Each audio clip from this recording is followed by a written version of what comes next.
Master Your Emotions.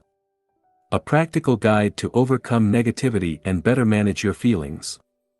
By Thibaut Meurisse. Introduction. The mind in its own place, and in itself, can make a heaven of hell, a hell of heaven. John Milton, poet. We all experience a wild range of emotions throughout our lives. I had to admit, while writing this book, I experienced highs and lows myself. At first, I was filled with excitement and thrilled at the idea of providing people with a guide to help them understand their emotions. I imagined how readers' lives would improve as they learned to control their emotions. My motivation was high and I couldn't help but imagine how great the book would be. Or so I thought. After the initial excitement, the time came to sit down to write the actual book, and that's when the excitement wore off pretty quickly. Ideas that looked great in my mind suddenly felt dull. My writing seemed boring, and I felt as though I had nothing substantive or valuable to contribute. Sitting at my desk and writing became more challenging each day. I started losing confidence. Who was I to write a book about emotions if I couldn't even master my own emotions? How ironic. I considered giving up. There are already plenty of books on the topic, so why add one more? At the same time, I realized this book was a perfect opportunity to work on my own emotional issues. And who doesn't suffer from negative emotions from time to time? We all have highs and lows, don't we? The key is what we do with our lows. Are we using our emotions to grow? Are we learning something from them? Or are we beating ourselves up over them? So, let's talk about your emotions now. Let me start by asking you this. How do you feel right now? Knowing how you feel is the first step toward taking control of your emotions. You may have spent so much time internalizing you've lost touch with your emotions. Perhaps you answered as follows: I feel this book could be useful, or I really feel I could learn something from this book. However, none of these answers reflect how you feel. You don't feel like this, or feel like that, you simply feel. You don't feel like this book could be useful, you think this book could be useful, and that generates an emotion which makes you feel excited about reading it. Feelings manifest as physical sensations in your body, not as an idea in your mind. Perhaps, the reason the word feel is so often overused or misused is because we don't want to talk about our emotions. So, how do you feel now? Why is it important to talk about emotions? How you feel determines the quality of your life. Your emotions can make your life miserable or truly magical. That's why they are among the most important things to focus on. Your emotions color all your experiences. When you feel good, everything seems, feels, or tastes better.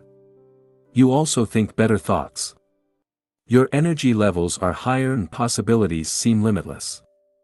Conversely, when you feel depressed, everything seems dull. You have little energy and you become unmotivated. You feel stuck in a place, mentally and physically, you don't want to be, and the future looks gloomy. Your emotions can also act as a powerful guide. They can tell you something is wrong and allow you to make changes in your life. As such, they may be among the most powerful personal growth tools you have. Sadly, neither your teachers nor your parents taught you how emotions work or how to control them. I find it ironic that just about anything comes with a how-to manual, while your mind doesn't. You've never received an instruction manual to teach you how your mind works and how to use it to better manage your emotions, have you? I haven't. In fact, until now, I doubt one even existed. What you'll learn in this book. This book is the how-to manual your parents should have given you at birth. It's the instruction manual you should have received at school.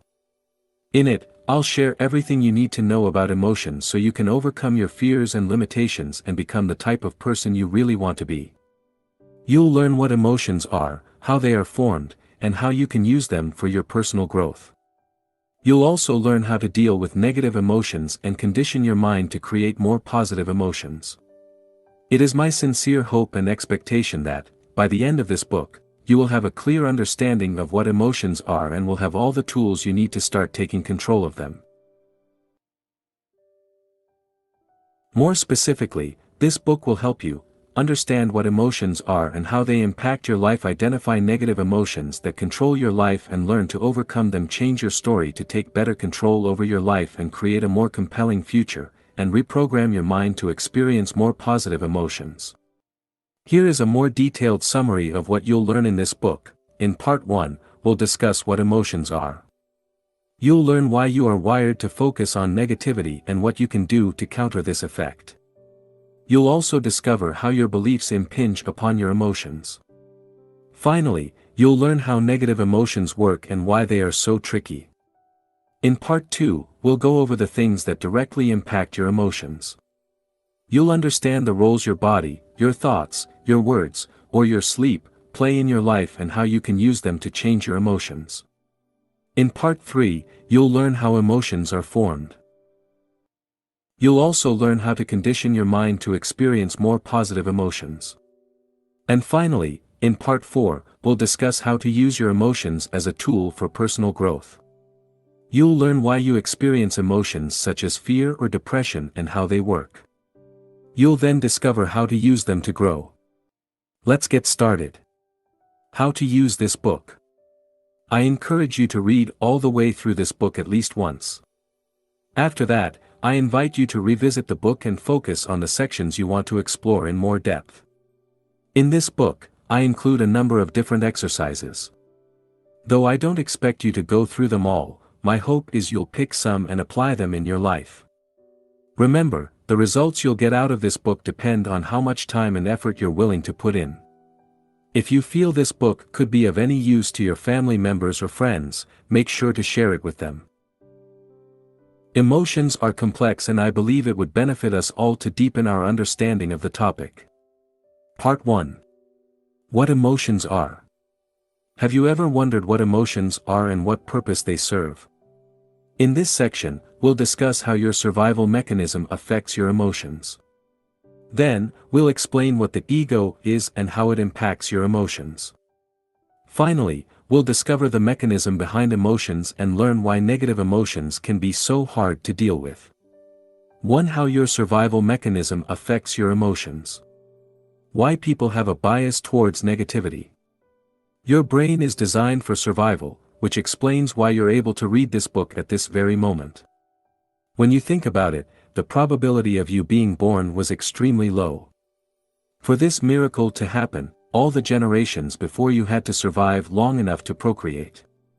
In their quest for survival and procreation, they must have faced death hundreds or perhaps thousands of times. Fortunately, unlike your ancestors, you're, probably, not facing death every day. In fact, in many parts of the world, life has never been safer. Yet, your survival mechanism hasn't changed much. Your brain still scans your environment looking for potential threats. In many ways, some parts of your brain have become obsolete. While you may not be seconds away from being eaten by a predator, your brain still gives significantly more weight to negative events than to positive ones. Fear of rejection is one example of a bias toward negativity. In the past, being rejected from your tribe would reduce your chances of survival significantly. Therefore, you learn to look for any sign of rejection, and this became hardwired in your brain. Nowadays, being rejected often carries little or no consequence to your long-term survival. You could be hated by the entire world and still have a job, a roof and plenty of food on the table, yet, your brain is still programmed to perceive rejection as a threat to your survival. This is why rejection can be so painful. While you know most rejections are no big deal, you nevertheless feel the emotional pain. If you listen to your mind, you may even create a whole drama around it. You may believe you aren't worthy of love and dwell on a rejection for days or weeks. Worse still, you may become depressed as a result of this rejection. In fact, one single criticism can often outweigh hundreds of positive ones. That's why, an author with 55-star reviews is likely to feel terrible when they receive a single one-star review. While the author understands the one-star review isn't a threat to her survival, her authorial brain doesn't. It likely interprets the negative review as a threat to her ego, which triggers an emotional reaction. The fear of rejection can also lead you to overdramatize events. If your boss criticized you at work, your brain may see the event as a threat and you now think, what if I'm fired? What if I can't find a job quickly enough and my wife leaves me? What about my kids? What if I can't see them again? While you are fortunate to have such an effective survival mechanism, it is also your responsibility to separate real threats from imaginary ones. If you don't, you'll experience unnecessary pain and worry that will negatively impact the quality of your life. To overcome this bias towards negativity, you must reprogram your mind. One of a human being's greatest powers is our ability to use our thoughts to shape our reality and interpret events in a more empowering way. This book will teach you how to do this. Action Step. Complete the corresponding exercise in the workbook, Section 1. What emotions are? 1. Bias towards negativity. Why your brain's job isn't to make you happy. Your brain's primary job is not to make you happy, but to ensure your survival. Thus, if you want to be happy, you must take control of your emotions rather than hoping you'll be happy because it's your natural state. In the following section, we'll discuss what happiness is and how it works. How dopamine can mess with your happiness. Dopamine is a neurotransmitter which, among other functions, plays a major role in rewarding certain behaviors. When dopamine is released into specific areas of your brain, the pleasure centers, you get a high. This is what happens during exercise, when you gamble, have sex, or eat great food. One of the roles of dopamine is to ensure you look for food so you don't die of starvation, and you search for a mate so you can reproduce. Without dopamine, our species would likely be extinct by now. It's a pretty good thing, right? Well, yes and no. In today's world, this reward system is, in many cases, obsolete.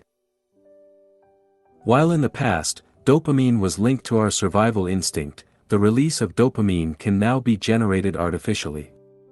A great example of this effect is social media, which uses psychology to suck as much time as possible out of your life. Have you noticed all these notifications that pop up constantly? They're used to trigger a release of dopamine so you stay connected, and the longer you stay connected, the more money the services make. Watching pornography or gambling also leads to a release of dopamine, which can make these activities highly addictive. Fortunately, we don't need to act each time our brain releases dopamine. For instance, we don't need to constantly check our Facebook news feeds just because it gives us a pleasurable shot of dopamine. Today's society is selling a version of happiness that can make us unhappy. We've become addicted to dopamine largely because of marketers who have found effective ways to exploit our brains. We receive multiple shots of dopamine throughout the day and we love it. But is that the same thing as happiness?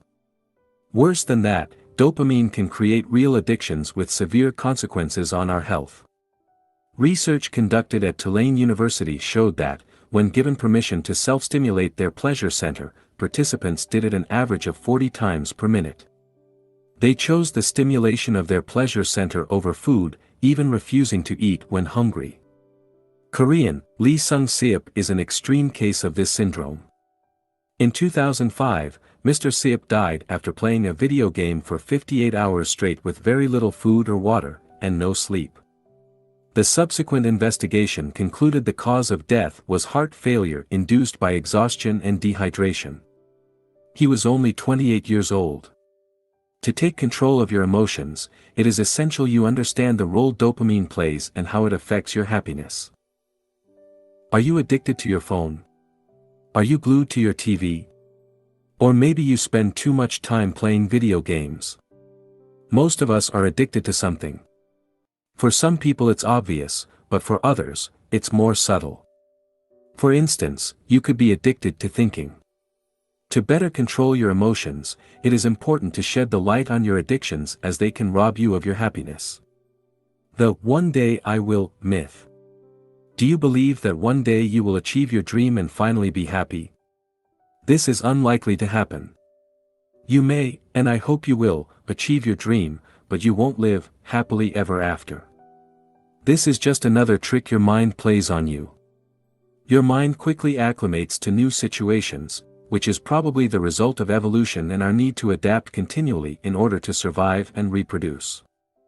This is also probably why the new car or house you want will only make you happy for a while. Once the initial excitement wears off, you'll move on to crave the next exciting thing. This phenomenon is known as hedonic adaptation. How hedonic adaptation works. Let me share an interesting study that will likely change the way you see happiness.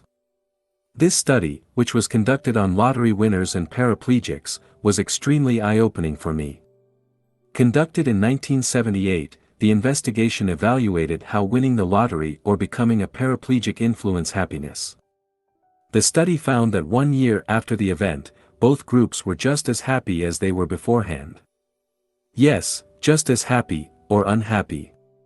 You can find more about it by watching Dan Gilbert's TED Talk, The Surprising Science of Happiness here. Perhaps you believe that you'll be happy once you've made it. But, as the above study on happiness shows, this is simply not true. No matter what happens to you, you'll revert back to your predetermined level of happiness once you've adapted to the new event.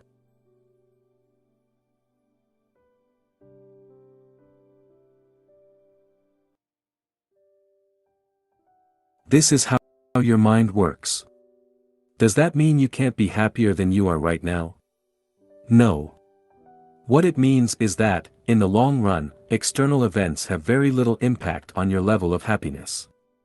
In fact, according to Sonia Lyubomirsky, author of The How of Happiness, 50% of our happiness is determined by genetics, 40% by internal factors, and only 10% by external factors. These external factors include such things as whether we're single or married, rich or poor, and similar social influences. This suggests, only 10% of your happiness is linked to external factors, which is probably way less than you thought. The bottom line is this: your attitude towards life influences your happiness, not what happens to you.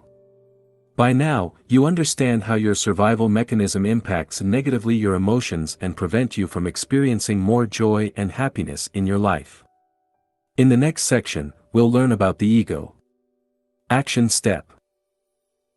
Use the workbook to write down things that give you shots of dopamine. Section 1. What emotions are? 2. Happiness. 2. What is the ego? Your survival mechanism is not the only factor affecting your emotions. Your ego also plays a major role in shaping the way you feel. Thus, to gain more control over your emotions, it is fundamental you understand what your ego is and how it works. Now, let's clarify what we mean by ego. We often say of someone he has a big ego, referring to the ego as something close to pride. While pride is certainly a manifestation of ego, that's only one part of it. You may show no pride and appear humble while still being controlled by your ego. So, what is the ego? The ego refers to the self-identity you've constructed throughout your life. How was this identity created? Put simply, the ego was created through your thoughts and, as a mind-created identity, has no concrete reality. Events that happen to you bear no meaning in themselves. You give them meaning only through your interpretation of those events. Additionally, you accept things about yourself because people told you to do so. What's more, you identify with your name, your age, your religion, your political belief, or your occupation in a similar way. This attachment has consequences. As we'll see later in this book, attachment creates beliefs, and these beliefs lead you to experience certain emotions. For instance, you may become offended when people criticize your religion or attack your political principles. Note that throughout this book, we'll refer to the ego as your story or your identity, using these words interchangeably. Are you aware of your ego? Your understanding of the way your ego works depends on your level of self-awareness. People at the lowest level of consciousness are not even aware the ego exists and, as a result, are enslaved by it. On the other hand, highly self-conscious people can see through their ego. They understand how belief works and how excessive attachment to a set of beliefs can create suffering in their life. In effect, these individuals become the master of their mind and are at peace with themselves. Note that the ego is neither good nor bad, it's just a result of a lack of self-awareness. It fades away as you become aware of it, since ego and awareness cannot coexist. Your ego's need for an identity. Your ego is a selfish entity, only concerned about its own survival. Interestingly, it's rather similar to your brain in the way it operates. It has its own survival mechanism and will do whatever it can to persist. As with your brain, its primary concern is neither your happiness nor your peace of mind. On the contrary, your ego is restless. It wants you to be a go-getter. It wants you to do, have and achieve great things so you can become a somebody. As we already mentioned, your ego needs an identity to exist. The way it does that is through identification with things, people, or beliefs and ideas. Now, let's look at some of the things your ego identifies with to strengthen its identity: physical items. The ego likes to identify with physical things. Needless to say, it thrives in today's world. Perhaps, we can say capitalism and the consumer society we're living in today is the creation of collective egos, which is why it has been the dominant economic model in the recent decades. Marketers perfectly understand people's need to identify with things. They know people don't just buy a product, they also buy the emotions or story attached to the product. Often, you buy certain clothes or a particular car because you want to tell a story about yourself. For instance, you may want to enhance your status, look cool or express your unique personality, and choose the products most closely associated with these ideals. This is how the ego works. It uses things to create a story you can identify with. It doesn't mean things are wrong per se. It's a negative issue only when you become overly attached to things, believing they can fulfill you, which they can't. Your body. Most people derive their self-worth from their physical appearance. Your ego loves the way you look because it is the easiest thing to recognize and quantify. When you strongly associate with your physical appearance, you tend to identify more easily with physical and emotional pain. Believe it or not, you can observe your body without identifying with it. Friends/acquaintances. The ego also derives its sense of identity from your relationships with others. The ego is only interested in what it can get from others. In other words, the ego thrives on the way it can use people to strengthen its identity. If you are honest with yourself, you'll realize most of the things you do are attempts to obtain the approval of others. You want your parents to be proud of you, your boss to respect you, and your wife to love you. Now, let's see in more detail how the ego works in the following cases: parent/child relationships. Some parents' egos lead to the creation of a strong sense of attachment and identification with their children. This is based on the false belief their children are their possessions. As a result, they try to control their children's lives and use them to live the life they wanted to live when they were younger.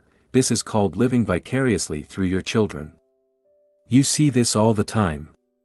Next time you watch a junior soccer, or baseball, game, watch the parents on the touchline to see how some react. Try spotting the parents living vicariously. They are the ones screaming the loudest, and not simply in encouragement. This may happen largely unconsciously. Couples. The feeling of needing someone is very much a play of the ego as well. Anthony de Mello has a beautiful way to put it when he says, "Loneliness is not cured by human company. Loneliness is cured by contact with reality, by understanding that we don't need people." Anthony de Mello. Once you realize you don't actually need anyone, you can start enjoying people's company. You can see them as they really are rather than trying to get something from them. Your beliefs. Your ego also uses beliefs to strengthen its identity. In extreme cases, people become so attached to their beliefs they are ready to die to protect them. Worse still, they are willing to kill people who disagree with them. Religion is a perfect illustration of the dangers of excessive attachment to beliefs. The ego will use any belief to strengthen its identity, whether these beliefs are religious, political, or metaphysical. Other objects of identification. Now let's have a look at a non-exhaustive list of things your ego generally derives its identity from: your body, your name, your gender, your nationality, your culture, your family/friends, your beliefs, political beliefs, religious, etc. Your personal story, your interpretation of the past, your expectations regarding the future. Your problems, illnesses, financial situation, victim mindset, etc. Your age. Your job. Your social status. Your role, as employee, homemaker, parental status, employment status, etc. Material items, your house, car, clothes, phone, etc. Your desires. The ego's main characteristics. Here are some main characteristics of the ego. The ego tends to equate having with being, which is why the ego likes to identify with objects. The ego lives through comparison. Your ego likes to compare itself with other egos. The ego is never satisfied. Your ego always wants more. More fame, more stuff, more recognition, and so on. The ego's sense of self-worth often depends on the worth you have in the eyes of others. Your ego needs the approval of other people to feel valued. The ego's need to feel superior. Your ego wants to feel superior to other egos. It wants to stand out and needs to create artificial separations to do that. Here are some stratagems it employs, enhancing its value through people. If you have smart/famous friends, your ego will associate with them to strengthen its identity. This is why some people love to tell others how smart, rich, or famous their friends are. Gossiping. People gossip because it makes them feel different and superior in some way. This is why some people like to put other people down and talk behind their back. It makes them, and everybody else in their gossiping group, feel superior. Manifesting an inferiority complex. This hides a desire to be better than others. Yes, even in this case, people want to feel superior. Manifesting a superiority complex. This hides the fear of not being good enough. Looking for fame. This offers the illusion of superiority, which is why people often dream of becoming famous. Being right. The ego loves to be right. It's a great way for it to affirm its existence. Have you noticed that everybody, from Adolf Hitler to Nelson Mandela, believe they're doing the right thing? Most people think they are correct. But can everybody be right? Complaining. When people complain, by definition they believe they are right and others are wrong. It works with objects as well. Have you ever bumped into a table and complained or even insulted it? I have, and the darn table was wrong to be in my way, wasn't it? Seeking attention. The ego likes to stand out. It loves recognition, praise, or admiration. To seek attention, people may also commit crimes, wear eccentric clothes, or have tattoos all over their body. Your ego's impact on your emotion. Understanding the way your ego works can help you better control your emotions. To do this, you must first realize your current story is the result of a strong identification with people, things, or ideas. This strong identification is the root of many of the negative emotions you experience in your life. For instance, when life doesn't unfold according to your personal story, you get upset, or when someone challenges one of your beliefs, you become defensive. In short, most of your emotions are based on your personal story and the way you perceive the world.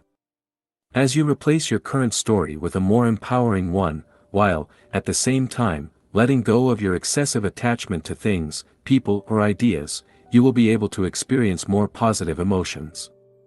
Later in this book, we'll see how you can change the way you interpret events. Action step. Take a few minutes to answer the questions in the workbook, Section 1. What emotions are? 3. The nature of the ego. 3. The nature of emotions. Emotions can be tricky. In this section, we'll discuss in depth how they work. By understanding the mechanism behind emotions, you'll be able to manage them more effectively as they arise.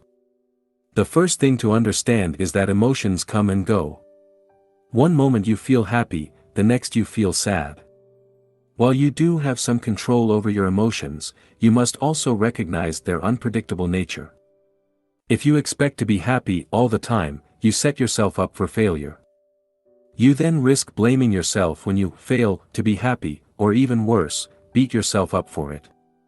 To start taking control of your emotions, you must accept they are transient. You must learn to let them pass without feeling the need to identify strongly with them. You must allow yourself to feel sad without adding commentaries such as, "I shouldn't be sad," or "What's wrong with me?" Instead, you must allow reality to just be. No matter how mentally tough you are, you'll still experience sadness, grief or depression in your life, hopefully not at the same time, and not continually. At times, you'll feel disappointed, betrayed, insecure, resentful or ashamed. You'll doubt yourself and doubt your ability to be the person you want to be. But that's okay because emotions come, but, more importantly, they go.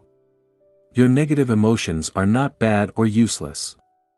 You may blame yourself for experiencing negative emotions or, perhaps, you see yourself as mentally weak.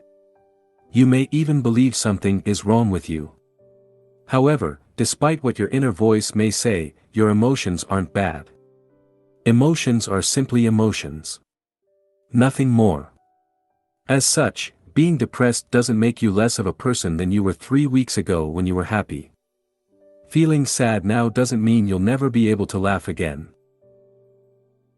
Remember this: the way you interpret emotions, as well as the blame game you engage in, creates suffering, not the emotions themselves.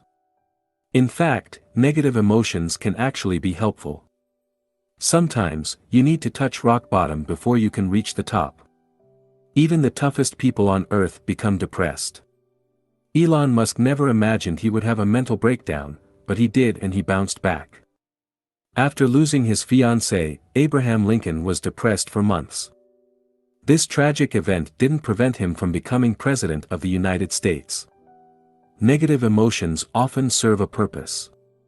They may serve as a wake-up call.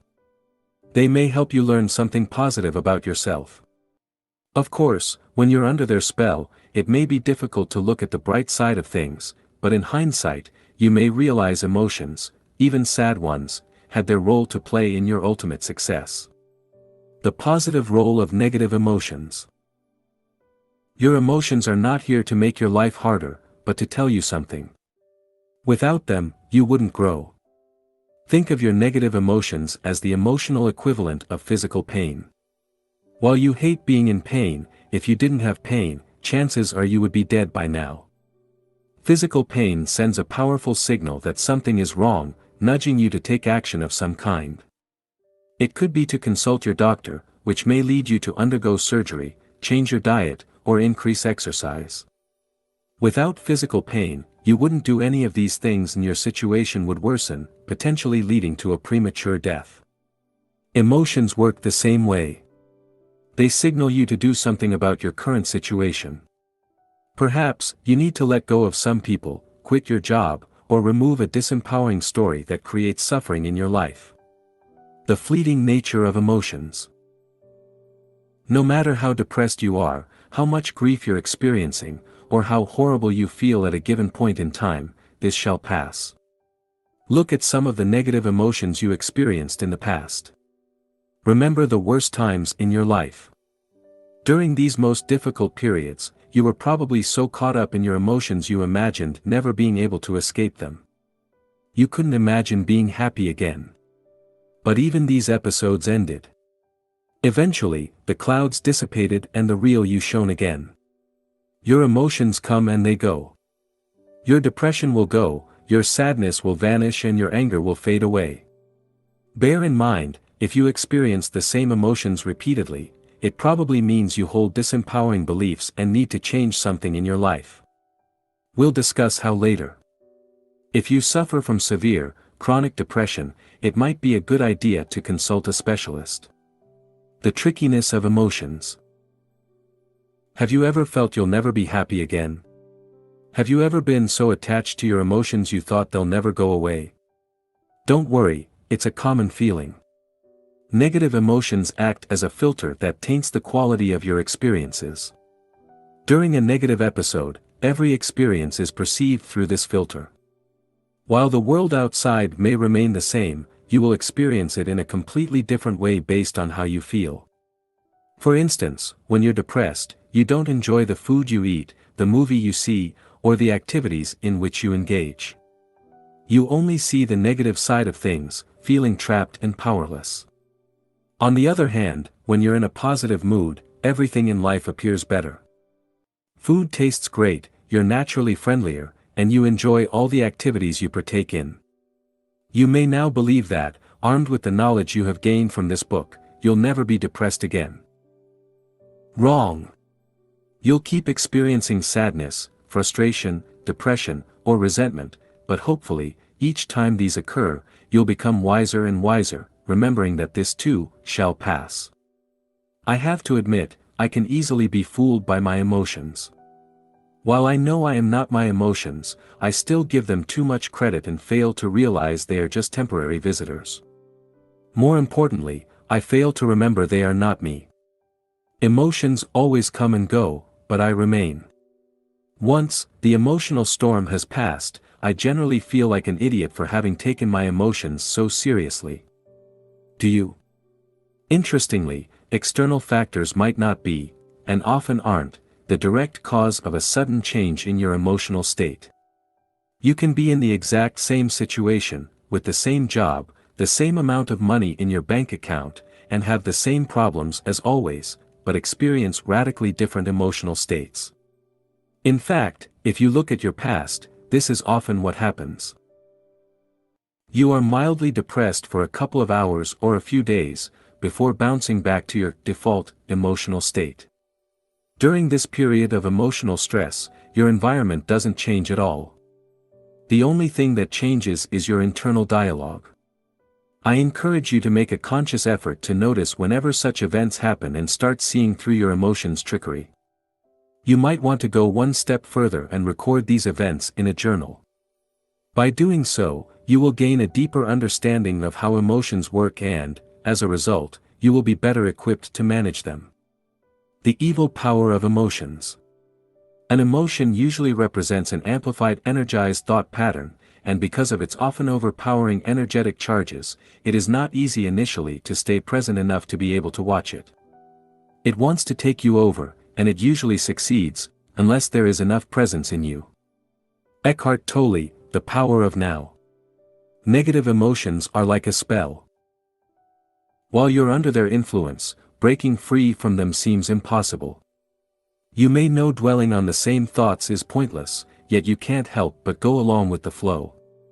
Feeling an intense pull, you keep identifying with your thoughts and, as a result, feel worse and worse. When this happens, no rational argument seems to work. The more these emotions fit your personal story, the stronger the pull becomes. For instance, if you believe you aren't good enough, you may experience negative emotions such as guilt or shame each time you judge what you do is not good enough. Because you've experienced these emotions so many times before, they have become an automatic response. For more information on how the identification with emotions works, refers to the section Identification. The filtering power of emotions. Your emotional state can drastically affect your outlook on life, leading you to act and behave differently. When you're in a positive state, you have more energy available. This gives you more confidence in everything you do. An openness to consider new actions that could improve your life. The ability to leave or break out of your comfort zone, more emotional room to persevere during tough times, better ideas and enhanced creativity, and easy access to positive emotions within the same emotional range. When you're in a negative state of mind, you have less energy available, giving you a lack of confidence that affects everything you do, a lack of motivation that reduces the scope of actions you're willing to take. A reluctance to take on new challenges and leave your comfort zone. A reduced ability to persevere in face of setbacks, and a propensity to attract negative thoughts within the same emotional range. Let's have a look at a real example. Real-life example. Let me share with you a real example from my own life. Both cases happened under the same external conditions. The only difference was my emotional state at the time. Case 1, feeling excited about my online business, more confidence in everything I do, I feel as though my ideas are good. I'm excited to work on my books and eager to write articles. I am open to sharing my work and promoting it. An openness to consider new courses of action, I am open to new ideas or to work on a new project. I can think of ways to collaborate with other authors and start building a new coaching program to offer my audience. The ability to get out of my comfort zone, it becomes easier for me to push myself beyond my comfort zone. I may contact people I don't know, or run Facebook Lives for instance. More emotional room to persevere, I stick to my projects even when I lack motivation. Better ideas and enhanced creativity, I am open to new ideas. I might come up with new ideas for books, articles or other creative projects. Easy access to more positive emotions, I attract more positive emotions. At the same time, my mind rejects negative thoughts more easily, by refusing to identify with them. Case 2, feeling mildly depressed due to my lack of results, a lack of confidence, I start doubting myself and all the projects I'm currently working on. Suddenly, everything I do becomes useless or not good enough. Thoughts like, what's the point, I'm not going to make it, or I'm stupid, cross my mind. Needless to say, promoting myself becomes a major challenge. A lack of motivation, I don't feel like doing anything. I'm attacked by, and am unable to escape, negative thoughts. I have the same negative thoughts again and again, which repeat like a broken record. They seem so real and taint all my experiences. A difficulty to take on new challenges, I have little energy left over to leave my comfort and undertake challenging projects. A reduced ability to persevere, I have difficulty finishing tasks and I procrastinate over tasks I should be working on. A propensity to attract negative thoughts, I attract more and more negative thoughts. Although these thoughts may have been crossing my mind before, now they stick fast. By identifying with these thoughts, I generate more negative emotions. Both cases happened only a few days apart. The external environment was the exact same, but my emotional state was radically different and led me to take different actions. The magnetic power of emotions. Your emotions act like magnets. They attract thoughts on the same wave. That's why, when you're in a negative state, you easily attract other negative thoughts, and by latching onto these thoughts you make the situation worse. As Eckhart Tolle wrote in The Power of Now, often, a vicious circle builds up between your thinking and the emotion, they feed each other. The thought pattern creates a magnified reflection of itself in the form of an emotion, and the vibrational frequency of the emotion keeps feeding the original thought pattern. Eckhart Tolle. Now, let's see what you can do to break free from that magnetic power. Breaking the magnetic power of emotions. Let's say you have a bad day at work and you're in a terrible mood. The negative state you're in causes you to attract more negative thoughts. Suddenly, you fixate on the fact you're still single at 30 and start beating yourself up over it. Then, you blame yourself for being overweight. You also remember you have to go to the office the following Saturday, which reminds you how much your job sucks. Do you see how much easier it is to attract negative thoughts when you're feeling low? To prevent this from happening, it is essential you remove the habit of clustering negative thoughts together. Real life example, I have knee problems, which prevents me from practicing many sports. Since I've always loved sports, these injuries have been a source of emotional pain. Fortunately, I seldom feel pain in my knees, but when I do, it can trigger negative emotions. One day, as I was observing my thought process, we all have different hobbies, haven't we? I realized experiencing pain in my knees negatively affected my mood, triggering more negative emotions in a negative feedback loop. The pain would cause me to focus on all the things that were going wrong, from my work to my personal life. As a result, I would experience negative emotions for hours, or even days. The point I'm making is, no matter how great your life is, if you spend most of your time focusing on your problems, you'll become depressed. Thus, to reduce negative emotions, you must learn to compartmentalize your issues. Don't let your mind overdramatize things by clustering unrelated issues. It will only make you feel worse. Instead, remember that negative emotions exist only in your mind. Taken separately, most of your issues aren't such a big deal, and there is no rule that says you have to solve them all at once. Start noticing how you feel. Record your negative emotions. Look at what triggers them. The more you do this, the more you will uncover certain patterns. For example, let's say you felt sad for a couple of days. Ask yourself the following questions. What triggered my emotions? What fueled them over the 2-day period? What story was I telling myself? How and why did I get out of my slump? What can I learn from this episode? Answering these questions will be invaluable and will greatly help you deal with similar issues in the future. Your emotional accessibility. We previously saw you attract thoughts that matched your emotional state. The opposite is also true. You can't attract thoughts that are out of sync with how you feel at any given time. Even if you tried to think positive thoughts, your mind wouldn't be receptive to them. This is why during periods of sadness, while positive thoughts may cross your mind from time to time, you won't be able to associate with them and you won't be able to change your emotional state. Your emotional set point. Have you ever been told to cheer up when you were grieving, or express gratitude when you were depressed? Did it help? It probably didn't. This is because the emotional state you were in didn't allow you access to these emotions. In their book, Ask and It Is Given, Esther and Jerry Hicks offer a model to explain how emotional ranges are connected and how we can move up the ladder from negative to more positive emotions. For instance, in this model, depression or hopelessness is at the bottom of the ladder, followed by anger. What it means is that when you feel depressed, signs of anger indicate you're climbing the emotional ladder. This makes sense. When you're angry, you have more energy than when you're depressed, right? Recently, after being depressed for a while, I experienced feelings of anger. For some reason, I got tired of the stories and excuses running through my mind, and I used the anger as a fuel to complete the tasks I had been avoiding. As a result, I was able to create momentum and climb the emotional ladder. Whenever you experience negative emotions, watch for emotions that give you more energy. So-called negative emotions like anger can help you overcome even more disempowering emotions, like hopelessness. Only you know how you feel.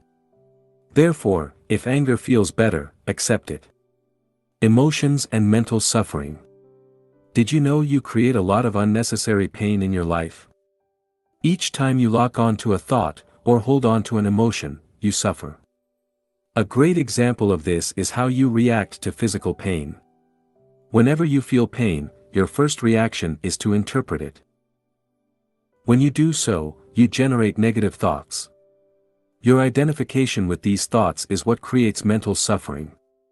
Below are some of the thoughts that may cross your mind in these situations.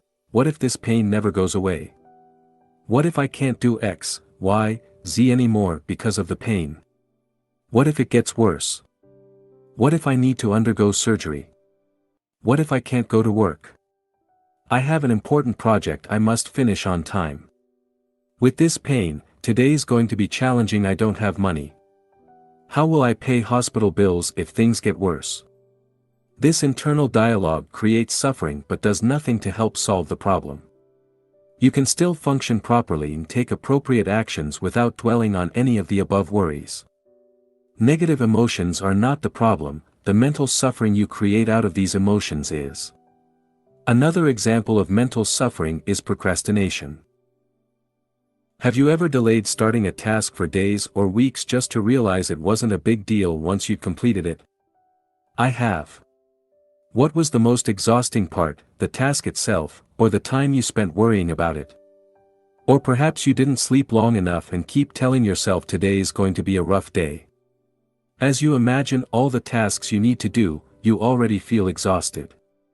Psychologists have shown that mental suffering is what consumes most of your energy. After all, sitting at a desk all day shouldn't be that tiring, yet many of us feel exhausted at the end of the day. In his classic book, How to Stop Worrying and Start Living, Dale Carnegie wrote the following: one of America's most distinguished psychiatrists, Dr. A. Brill, goes even further. He declares, 100% of the fatigue of the sedentary worker in good health is due to psychological factors, by which we mean emotional factors. Dale Carnegie. People inflict a tremendous amount of suffering on themselves. As you continue reading this book, you'll realize the idiocy of this activity. You'll notice people around you dwelling on a past they cannot alter. You'll see your family members and friends worrying about a future they cannot predict. You'll witness people having the same repeated thoughts, running in circles to fight a problem that exists only in their mind. For thousands of years, mystics have told us that problems are in our mind. They have repeatedly invited us to look within. Yet, today, how many people are listening? Too many of us are addicted to our problems. Instead of letting go, we complain, we play the victim, we blame other people, or we discuss our problems without doing anything to solve them. To reduce this mental suffering, we must refuse to interpret our emotions in a negative and disempowering way. Why problems don't exist? If we go one step further and look at reality in an objective way, we can say that problems don't actually exist. Here is why: what you don't focus on doesn't exist, a problem only exists when you give it your attention. From your mind's perspective, what you don't give any thought to doesn't exist. Let's take a hypothetical example. Imagine you lost your legs. If you accept that fact immediately and refuse to give it any thought, there will be no problem and thus, no mental suffering. You would simply be living in reality. Of course, that's usually not what happens. A problem exists only in time, a problem can only exist in the past or in the future. And where do the past and future exist? In your mind. To acknowledge a problem, you must use your thoughts, and thoughts exist in time, not in the present moment. A problem needs to be labeled as a problem to actually exist. A problem exists only when you interpret a situation as being a problem. Otherwise, there is no problem. This concept may be hard to grasp at first, but it's a key theory. In the next section, we'll look at the different components affecting your emotions. Action step. Explore the nature of emotions using the workbook, Section 1. What emotions are. 4. The nature of emotions. Part 2. What impacts your emotions? Your mind operates on the famous computing principle of GIGO, garbage in, garbage out. If you do ill, speak ill, and think ill, the residue is going to leave you sick. If you do well, speak well, and think well, the outcome is going to be well. OSAMT. Emotions are complex, and a variety of factors influence how you feel. In this section, we'll cover some of the elements affecting what drives your emotions. The good news is, you have some control over them. If we exclude spontaneous emotional reactions resulting from your survival mechanism, most of your emotions are self-created. They result from the way you interpret thoughts or events. However, these aren't the only elements that affect your emotional state. Your body, your voice, the food you eat, or how much you sleep, also play a role in determining the quality of your emotions and therefore the quality of your life. Let's see how each of these elements impact your emotions. 4. The impact of sleep on your mood. The quality of your sleep and how much of it you get affects your emotional state. You've probably experienced the side effects of sleep deprivation yourself. Perhaps, you felt grumpy, unable to concentrate, listless, or had difficulty dealing with negative emotions. Sleep deprivation can impact mood in many different ways. According to a survey performed on people suffering from anxiety or depression, most of the respondents reported receiving less than 6 hours sleep per night. Sleep deprivation also increases mortality risk. A 2016 study conducted by researchers at non-profit organization, RAND Europe, estimated that people sleeping less than 6 hours a night had a 13% increased mortality risk than people sleeping between 7 and 9 hours. The same studies revealed that lack of sleep cost an estimated $411 billion per year to the United States economy. Interestingly, sleep deprivation also seems to reduce an individual's ability to enjoy positive experiences. One study shows that, while people who had enough sleep did experience a positive effect from such experiences, no such effect was generated in people who were sleep deprived. How to improve the quality of your sleep? There are many ways to improve the quality of your sleep. Let's go over some of them. Make sure your bedroom is pitch black. Many studies have shown that the darker the bedroom is, the better we tend to sleep. If your room isn't pitch black, what can you do to make it darker? Maybe you can buy a sleep mask, or curtains that do a better job at blocking daylight. Avoid using electronic devices. This applies to smartphones, tablets, televisions, and the like. According to sleepfoundation.org, studies have shown that even our small electronic devices emit sufficient light to miscue the brain and promote wakefulness. As adults, we are subject to these influences, and our children are particularly susceptible. A 2014 study published in PNAS showed that melatonin, a chemical which helps regulate sleep patterns, was reduced by 50% in participants who read with electronic devices rather than books. These participants took about 10 minutes longer to fall asleep and lost 10 minutes of deep sleep, also known as REM. Participants also reported feeling less alert in the morning.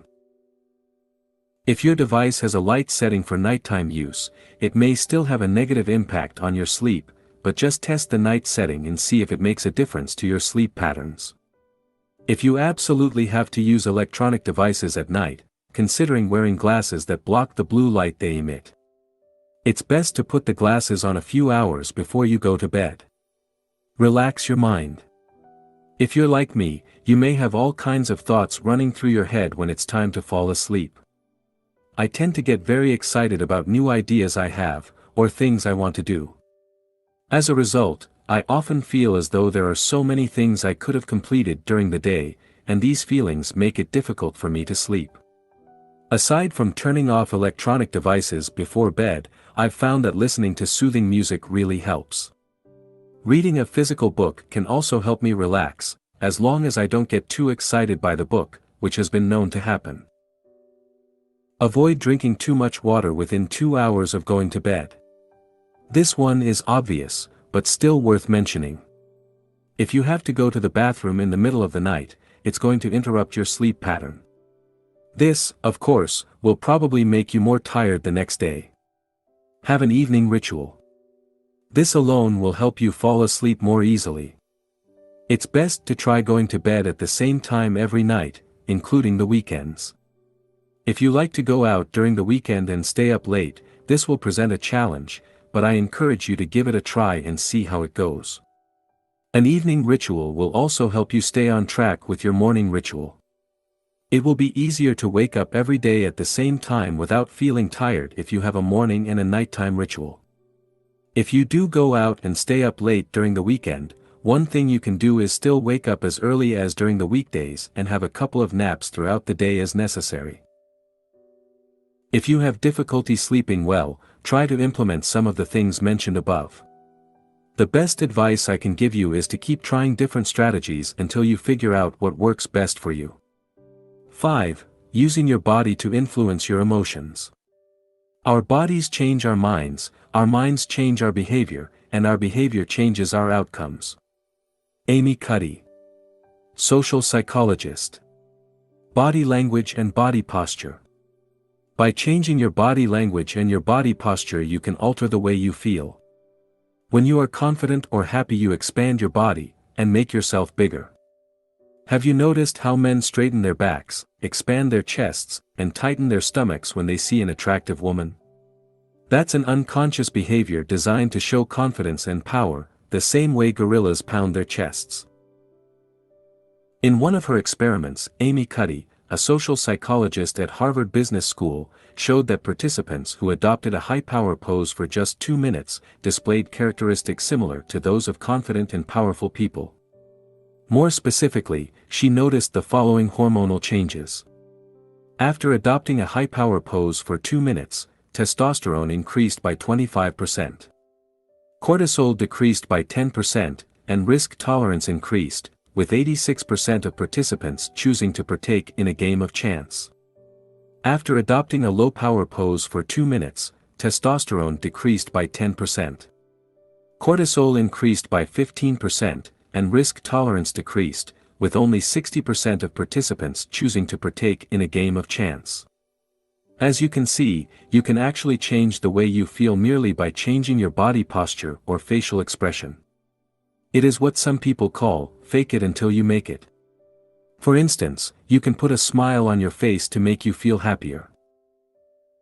Conversely, you can negatively affect your mood and even create a depression by changing your body posture.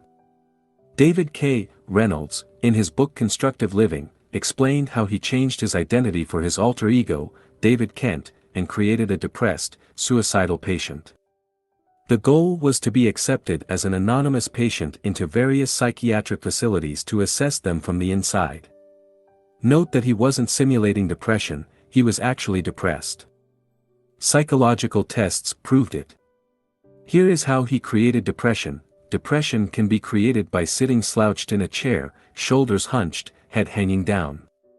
Repeat these words over and over. There's nothing anybody can do. No one can help. It's hopeless. I'm helpless. I give up. Shake your head, sigh, cry. In general, act depressed and the genuine feeling will follow in time. David K. Reynolds, Constructive Living. The benefits of exercising. According to Michael Otto, professor of psychology at Boston University, failing to exercise when you feel bad is like explicitly not taking an aspirin when your head hurts. When the time came for David Kent to bring David K. Reynolds back to life, what do you think he needed to do? He needed to change his body position. Easy to say but hard to do when you're clinically depressed.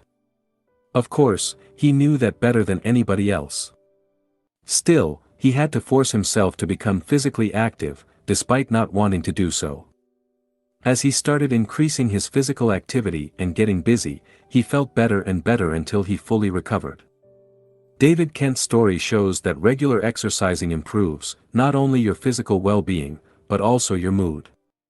Studies have shown that exercising can treat mild to moderate depression as effectively as antidepressants. In one study, James Blumenthal, a clinical psychologist at Duke University, assigned sedentary adults with major depressive disorders to one of 4 groups: supervised exercise, home-based exercise, antidepressant therapy, or a placebo pill. After 4 months, Blumenthal found that patients in the exercise and antidepressant group had the highest rates of remission. In his conclusions, he stated that exercise has more or less the same effect as antidepressants. When he followed up with the same patients a year later, Blumenthal discovered that people who were still exercising regularly had lower depression scores than people who only exercised sporadically. Exercise seems to not only help treat depression, but also to prevent relapse. So, when it comes to mastering your emotions, make sure exercising is part of your toolbox. Fortunately, you don't have to run 10 miles a day to reap the benefits of exercise. Simply walking for 30 minutes, 5 days a week can work wonders. According to research published in PLOS Medicine, 2.5 hours moderate exercise a week could add 3.25 years to your lifespan. Another study of 5,000 people in Denmark showed that individuals who exercised regularly lived 5 to 7 years longer than sedentary counterparts. As for the benefits of exercising on your mood, they are both immediate and long-term. Professor of Psychology, Michael Otto, says you usually derive a mood enhancement effect within 5 minutes of partaking in moderate exercise. And, as we've just seen, exercising regularly improves your long-term mental health and can be as effective as antidepressants. What about you? What activity are you going to take on to improve your mental and physical health? 6. Using your thoughts to influence your emotions. You become what you think about all day long. RLPH Waldo Emerson, essayist and poet. Your thoughts define who you are and create your reality. That's why you should channel your thoughts towards what you want, not what you don't want. As the success expert Brian Tracy says, the key to success is to focus our conscious mind on things we desire, not things we fear. The benefits of meditation. In Buddhism, the mind is often referred to as the monkey mind, because Buddhists believe human thoughts are similar to a monkey relentlessly swinging through trees. They are all over the place and never seem to stop. Meditation helps tame the monkey and cure it of restlessness. As you meditate, you become aware of the incessant flow of thoughts popping into your mind. With practice, you learn to distance yourself from thoughts, reducing their power and their impact. As a result, you'll experience less negative emotions and feel more at peace. The benefits of visualization. Did you know your subconscious can't clearly distinguish real experiences from fake ones? This means you can trick your mind by simulating desired experiences through visualization. The more details you visualize, the more your brain will interpret the experience as real. By using visualization to elicit positive feelings such as gratitude, excitement, or joy, you can condition your mind to experience more positive emotions, as we'll see in more depth in the section, Conditioning Your Mind. 7. Using your words to influence your emotions. Your words have more impact on your thoughts and behaviors than you might realize. Because your thoughts, words, and behaviors are all interconnected, they influence each other.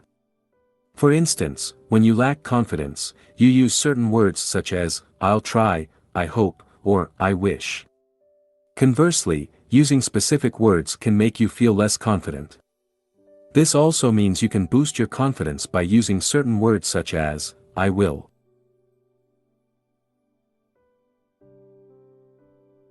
For instance, saying, I will change career, or I will complete this project by the end of this month, will make you feel more confident than saying, I hope I can change career, or I'll try to complete this project by the end of this month. To enhance your confidence, replace words that show self-doubt with words that display confidence as shown below. Words to be avoided, would / could / should / might try / hope / wish. Maybe / perhaps. If everything is okay. If everything goes well. Words to be used instead, I will. Absolutely. Definitely. Of course. Sure. Certainly. Obviously. Without any doubt. No problem. The power of positive affirmations. Positive affirmations are sentences you repeat to yourself on a regular basis until your subconscious mind accepts them as true. Over time they help you condition your mind to experience positive emotions such as confidence or gratitude. For more information on how to condition your mind, refer to the section, Conditioning Your Mind. How to use positive affirmation. Use the present tense and not the future tense, I am, not, I will. Avoid negative forms like, I am not shy. Instead, use, I am confident. Repeat the sentence again and again for 5 minutes. Do it every single day without exception for a month, and preferably longer. Use visualization at the same time and involve your emotions. Some examples of powerful affirmations: I love being confident. I am independent of the good or bad opinions of others. I am beneath no one and no one is beneath me. I love you. Add your name and say it while looking into your eyes in the mirror, e.g., I love you, Thibaut. Awkward, isn't it? Thank you. Exercise. Use positive affirmation for 5 minutes daily. Notice words that show a lack of commitment, confidence, or assertiveness. Go over your emails before you send them and remove phrases such as, I'll try, I should, I hope, etc. Replace them with, I will, or something equally assertive. For the next 3 weeks, challenge yourself to avoid using words showing a lack of confidence. Additional tip, the world-famous life coach, Tony Robbins, has been using what he calls incantation for decades before meeting a client or holding a seminar. He uses both his body and certain phrases to put himself in the right state and to reach a level of absolute certainty. As you perform your own affirmations, try engaging your body as well. Remember, your words and your body affect your emotions. 8. How your breathing affects your emotions. You can stay without food or sleep for days, but you cannot survive past a few minutes without oxygen. While breathing should happen naturally, the truth is that many people don't know how to breathe properly. As a result, they don't generate as much energy as they could. These individuals tire more easily than others, which affects their mood and make them more prone to experience negative emotions. Proper breathing benefits you in different ways. Slowing your breathing helps reduce anxiety. In breath walk, breathing your way to a revitalized body, mind and spirit, Guru Charan Singh Khalsa and Yogi Bhajan mentioned the following benefits from slow breathing: 8 breathing cycles per minute, relief from stress and increased awareness. For breathing cycles per minute, intense feelings of awareness, increased visual clarity, heightens bodily sensitivity.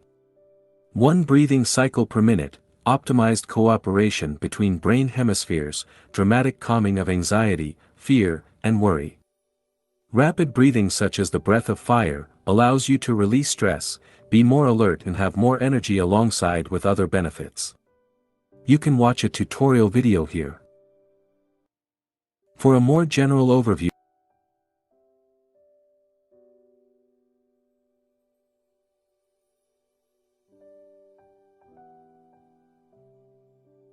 on how to breathe properly, I invite you to watch the video here.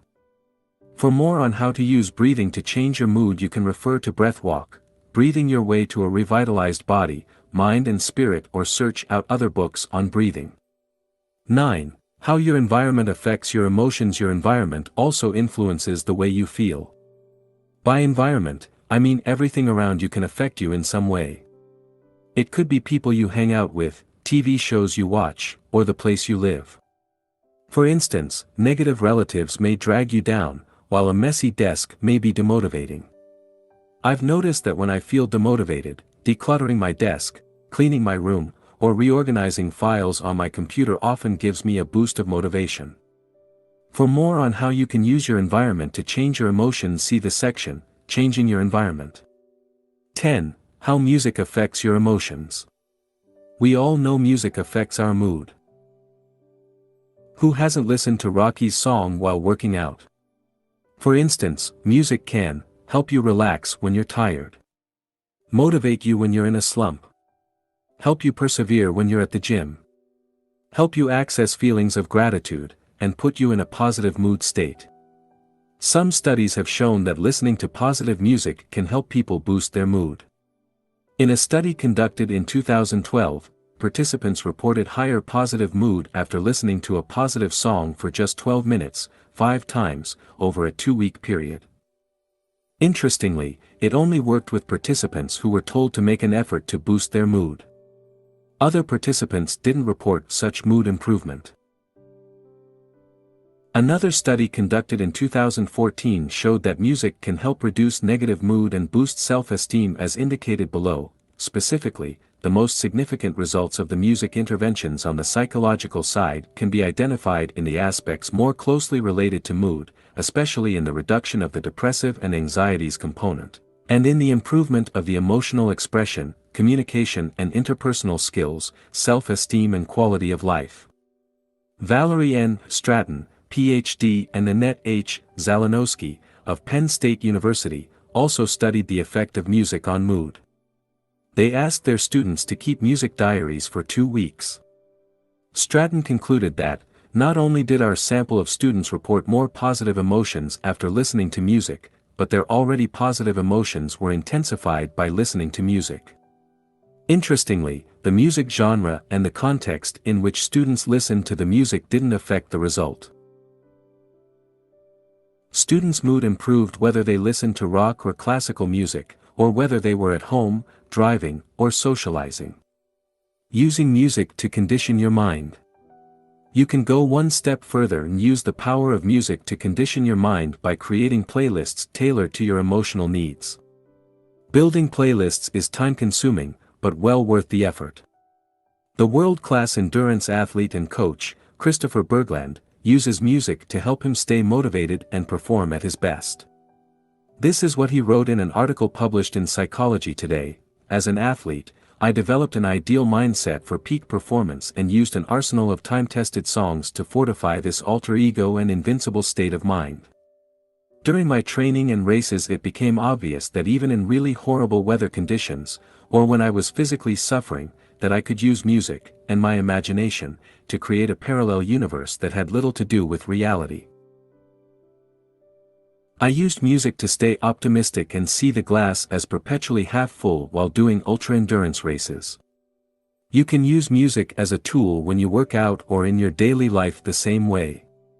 Christopher also enjoys listening to specific songs before a big interview or when he does public speaking.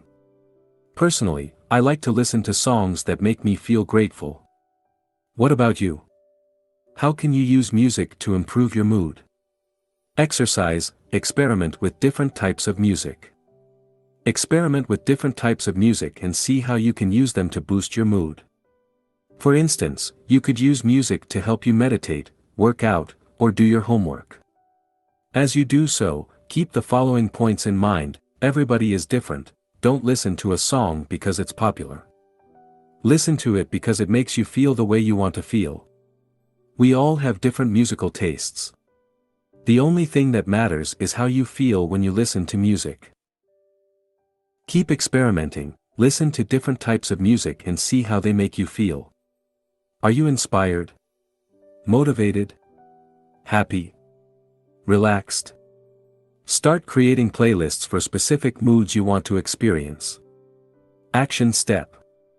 Use the workbook to design new strategies to better take control of your emotions. Section 2. What impact your emotions? Part 3. How to change your emotions. The mind always seeks to deny the now and to escape from it. In other words, the more you are identified with your mind, the more you suffer. Or you may put it like this: the more you are able to honor and accept the now, the more you are free of pain, of suffering, and free of the egoic mind. Eckhart Tolle, The Power or Now.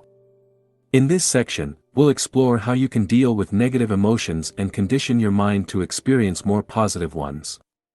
First, we'll discuss how emotions are formed. Then, we'll discuss the benefit of positive thinking and how to use it to condition your mind. After that, we'll see why positive thinking isn't enough and what else you can do to deal with negative emotions. More specifically, you'll learn how to let go of your emotions. How to change your story and create a more empowering one. How to condition your mind. How to use your behaviors to change your emotions, and how to modify your environment to reduce negative emotions.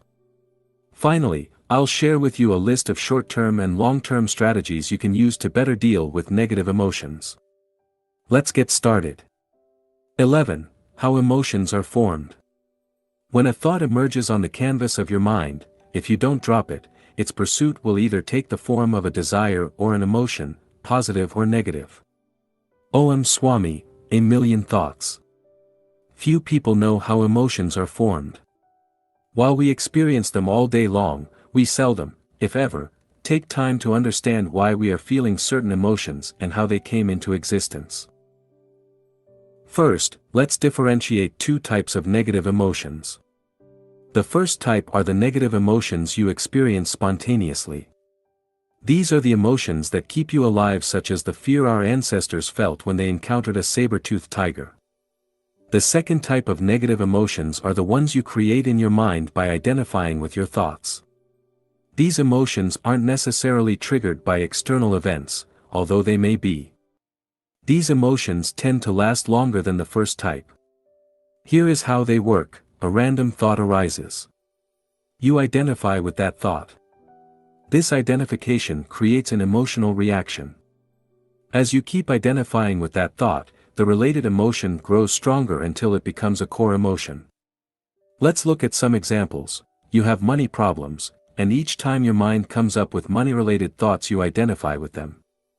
As a result, your worry about money intensifies. You had an argument with your friend and fell out with him. You can't stop replaying the scene in your mind. As a result, months have passed and you still haven't called to make up with your friend. You made a mistake at work and are ashamed of yourself. You keep revisiting the same thought over and over. As a result, your feelings of inadequacy grow stronger. Your tendency to identify with negative thoughts repeatedly is what allows them to grow stronger. The more you focus on your financial challenges, the easier it will be for related thoughts to arise in the future. The more you replay the argument with your friend in your head, the stronger the feelings of resentment will grow. Similarly, as you keep thinking of the mistake you made at work, you invite feelings of shame and intensify the situation. The point is, when you give thoughts room to exist, they spread and become major points of focus. This simple process of identification allows seemingly inoffensive thoughts to take control of your mind. This identification with your thoughts, and more importantly, how you choose to interpret them, creates suffering in your life. Now, let's see in more detail how your emotions are formed. This will help you better deal with negative emotions while allowing positive emotions to grow. Here is a formula to explain how emotions form. Interpretation plus identification plus repetition equals strong emotion. Interpretation is when you interpret an event or a thought based on your personal story. Identification is when you identify with a specific thought as it arises. Repetition is having the same thoughts over and over. Strong emotion is when you experience an emotion so many times it has become part of your identity. You then experience that emotion whenever a related thought or event triggers it. Altogether, interpretation, identification and repetition give room for emotions to grow. Conversely, whenever you remove one of these elements from the equation, these emotions start losing their power over you. To sum up, for an emotion to grow in intensity and duration, you must first interpret an event or a thought, then, you must identify with that thought as it arises, finally, you must repeat the same thoughts again and again, and identify with it. Now, let's discuss in more depth each component of the formula. 1. Interpretation. Interpretation plus identification plus repetition equals strong emotion. Negative emotions always result from your interpretation of events. That's why two different people might react to the same event in different ways. One might be devastated, while the other might be unaffected. For instance, for a farmer rain could be a blessing, but for someone going on a picnic it would be seen as a curse. That's because of the meaning they give to the event. In short, for negative emotions to arise, you must add your interpretation to a specific event. The event in itself cannot trigger negative emotions without your consent. So, why do you keep experiencing negative emotions? I believe it's because reality fails to meet your expectations. You want reality to be one way, but it turns out to be another. You go on a picnic and want the weather to be good, but it rains. You want a promotion at work, but you don't get it. You want to make money with your side business, but it's not working. Your interpretation of reality creates suffering in your life. Reality in itself can never be upsetting. This is worth repeating. We'll discuss in depth how you can change your interpretation in the next section entitled, Changing Your Story. 2. Identification. Interpretation plus identification plus repetition equals strong emotion. Now, let's focus on the second part of the formula, identification. For an emotion to survive long-term, there must be a process of identification. Emotions cannot persist unless you give them your attention. The more you focus on your emotions, and identify with them, the more powerful they become. People often feel the urge to identify with their emotions and find themselves unable to disengage from them.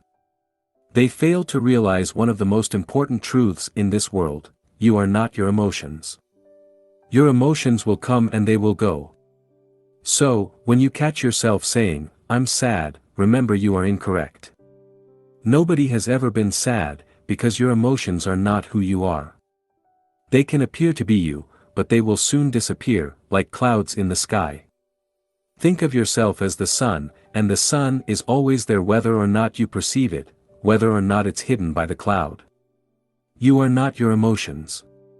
You are not sad, you merely experience feelings that you may call sadness at a given point in time. This is an important point. I hope you can see the difference.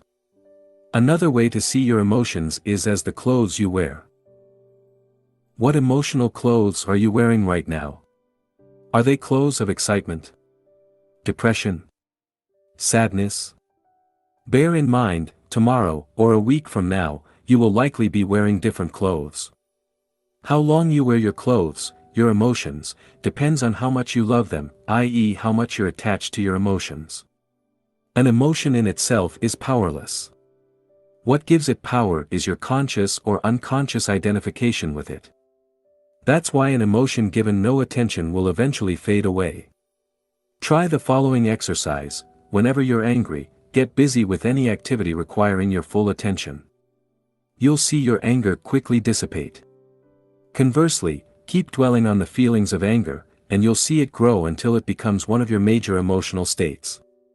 3. Repetition. Interpretation plus identification plus repetition equals strong emotion. We've seen that the way you interpret an event or a thought determines how you feel. We also know that, as you identify with your thoughts or feelings, they become emotions. Now, if you keep repeating that process, you'll condition your mind to experience these specific emotions, positive or negative. For instance, if you focus your attention on what you believe your friend did to you, feelings of resentment will grow. As a result, you could hold a grudge for months. People often do this. They waste time holding on to negative emotions that serve no purpose just because they can't let go of them. Conversely, if you disengage from your thoughts of resentment and simply observe them, over time they will lose power and the associated resentment will fade away. In fact, if you had let go of the thought of resentment immediately after it arose, your feelings of resentment would have dissipated almost instantly. We'll see how you can let go of your emotion in the section, Letting Go of Your Emotions. Action Step. Resist negative emotions from the past using the workbook, Section 3. How to change your emotions. 1. How emotions are formed. Recall the last time you felt anger, sadness, frustration, fear, or depression. Now, write down what happens for each of the following: interpretation, what events happened and what thoughts arose. Identification, how did you respond to these thoughts? Repetition, did you identify with these thoughts repeatedly? 12. Changing your interpretation. The sight of a slaughterhouse may trigger a negative emotion in you, whereas it may be positive for the business owner and natural for the machine operator. It all depends on how you are conditioned. Om Swami, a million thoughts. In itself, an event or a thought has no power to alter your emotional state.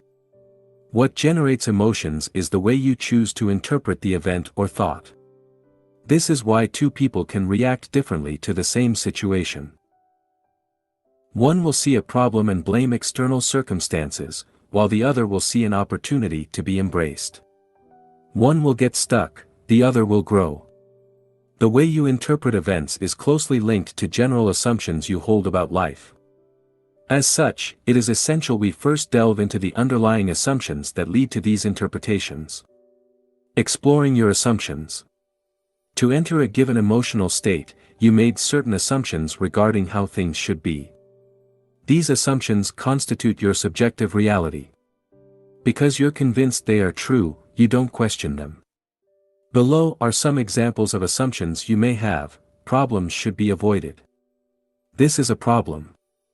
I should be healthy. I'll live at least until I'm 70. I must get married. Complaining is normal. There is nothing wrong with dwelling on the past. I need to worry about the future, and/or. Now, let's look at each one of these assumptions. Problems should be avoided. Many people want to get rid of their problems. But what if you can't, and what if you don't need to? For sure, some people have better problems than others, but everybody has problems. What if the assumption that you shouldn't have any problems is wrong? What if you need to learn how to dance in the rain and make the most of your problems? What if problems are just challenges to be overcome, and part of life? This is a problem. What if this thing you label as a problem is actually not a problem? What if it doesn't matter as much as you think? What if it's an opportunity in disguise? And how could you make it so? I should be healthy. We tend to take our health for granted, but we cannot guarantee we won't get sick tomorrow.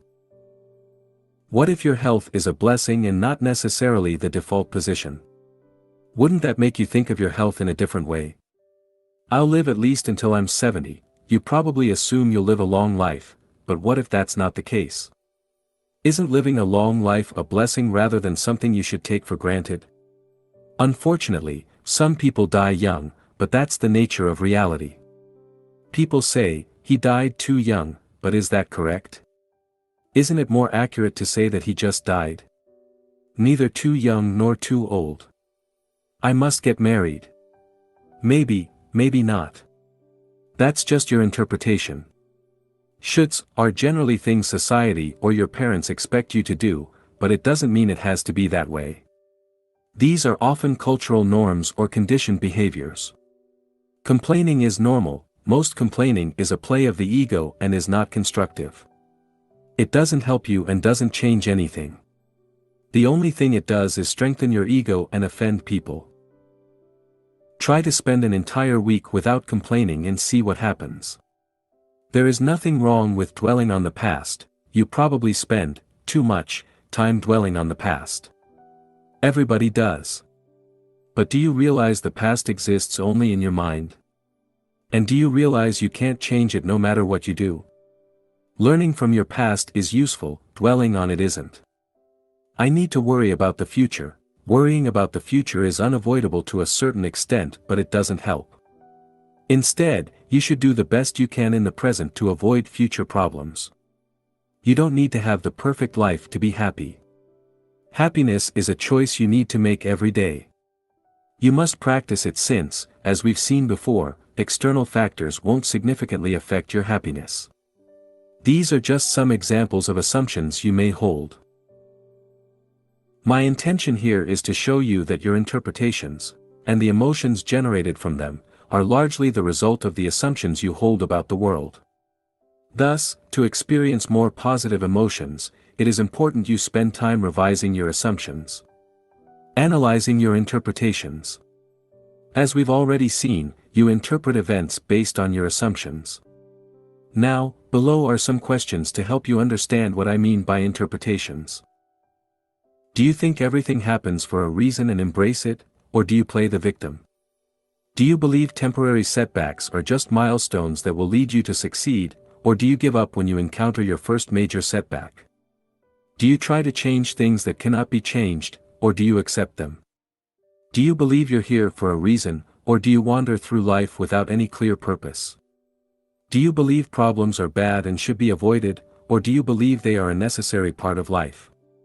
Remember, what differentiates people who live a happy life from people who are miserable is often how they choose to interpret their lives. Action step. Write down interpretations of your emotions using the workbook, section 3. How to change your emotions, 2. Changing your story.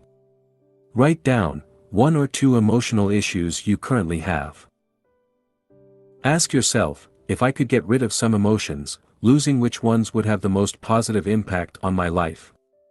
Your interpretation of these issues. Ask yourself, what would I need to believe for my story to be true? New empowering interpretations that will help you deal with these issues. Ask yourself, what do I need to believe to avoid experiencing these negative emotions? 13. Letting go of your emotions. Emotions are just emotions. They are not you, they are not facts, and you can let them go. Hale Dworkin, the Sedona Method. As we've seen, interpretation, identification and repetition can lead to the creation of strong emotions. In this section, we'll see what you can do to start letting go of emotions that aren't helping you achieve the life you want.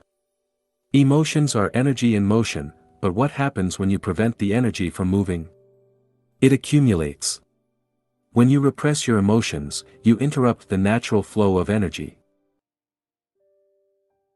Sadly, nobody taught you how to deal with your emotions or even that both, positive and negative emotions, are a natural phenomenon.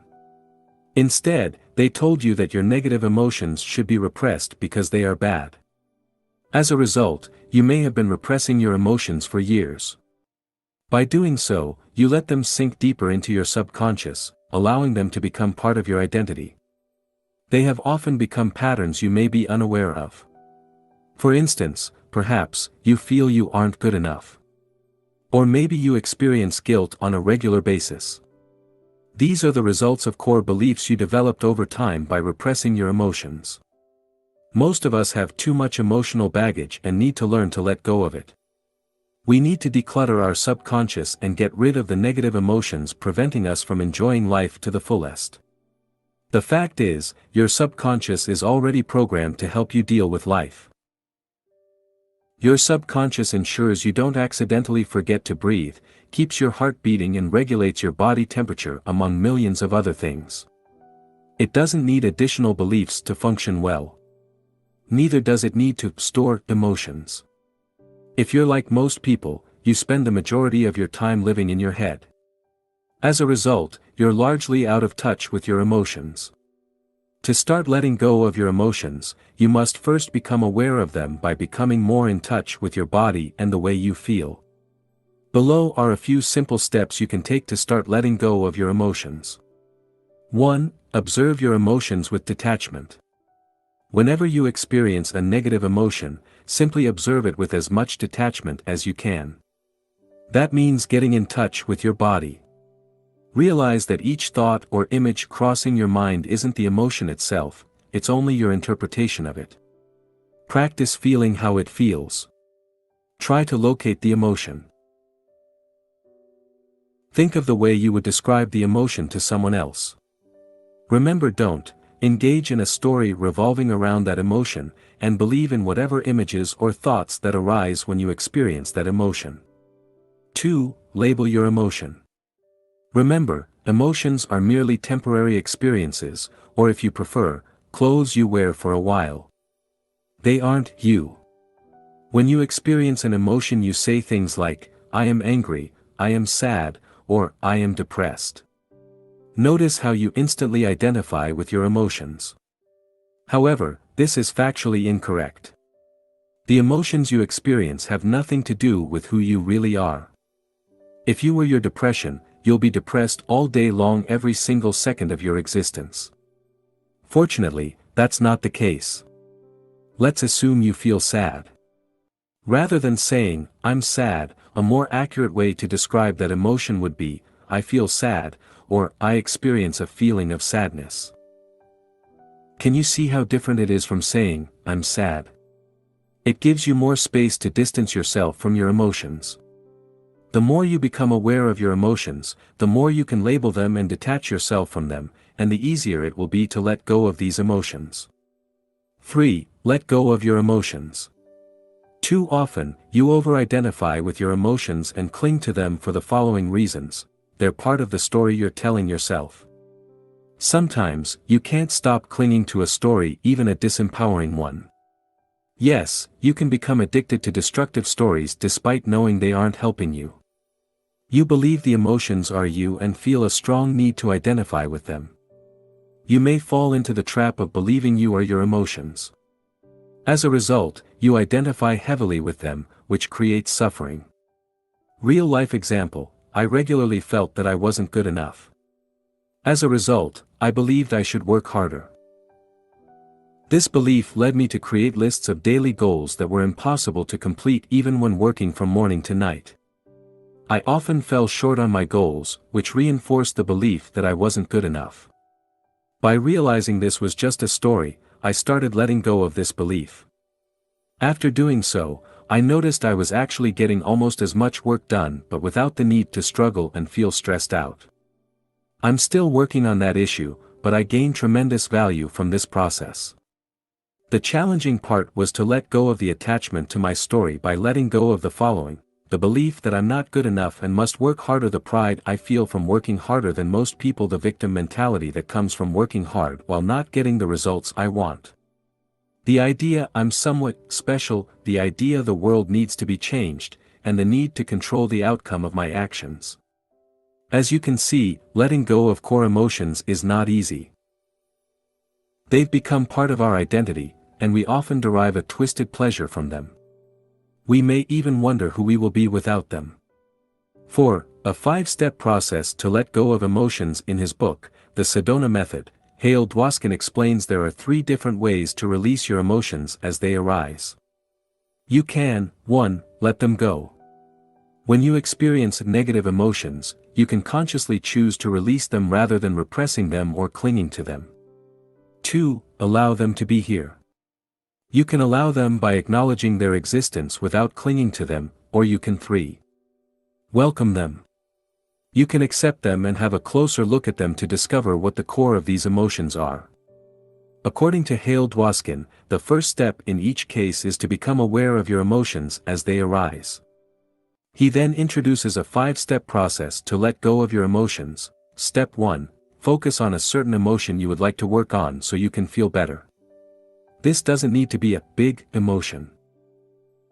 It could be something as simple as not feeling like working on a specific task, or being mildly annoyed about something. Step 2, ask yourself one of the following questions. 1. Could I let this feeling go? 2. Could I allow this feeling to be here? 3. Could I welcome this feeling? Depending on which way you want to go, release, allow, or welcome, answer the corresponding question. Step 3, then ask yourself, would I? 1. Would I let this feeling go? 2. Would I allow this feeling to be here? 3. Would I welcome this feeling? Answer yes or no to each question while being honest with yourself. Do you feel like you can let go/allow/welcome the emotion?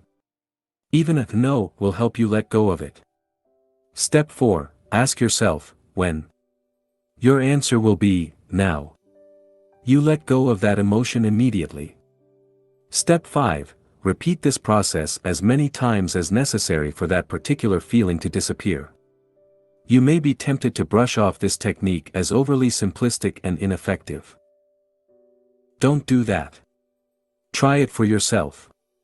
Remember that you are not your emotions.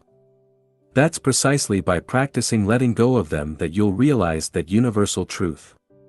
As you make a conscious choice to let go of your emotions, welcome them fully or allow them to be, you'll gain a whole new understanding of how emotions work and how to release them.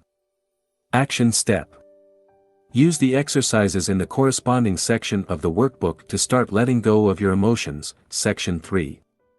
How emotions are formed. 3. Letting go of your emotions. Make a list of all the emotions you would like to let go of. Perhaps you feel as though you aren't good enough. Perhaps you struggle with procrastination and experience guilt and shame. Maybe you blame yourself for something you did in the past, or you worry about your future. Just write down whatever comes to your mind. Now, use the method mentioned above. Select one emotion, then ask yourself, could I let this feeling go? Would I? Yes/no, when? Now, don't worry if you're not successful at first. You'll have plenty of opportunities to practice in the future. 14. Conditioning your mind to experience more positive emotions. Try to see that a thought about a person or event is merely a thought about that person or event. It is the thought about them that makes you feel the way you do. To change the way you feel, change the way you think. Vernon Howard, The Power of Your Supermind. We've discussed how emotions are formed, and we've introduced a process you can use to release your negative emotions. Now, let's see how you can condition your mind to start experiencing and intensifying positive emotions in your life. You are what you think about most of the time. For thousands of years, mystics have told us we are the results of our thoughts. Buddha allegedly said, "What you think, you become."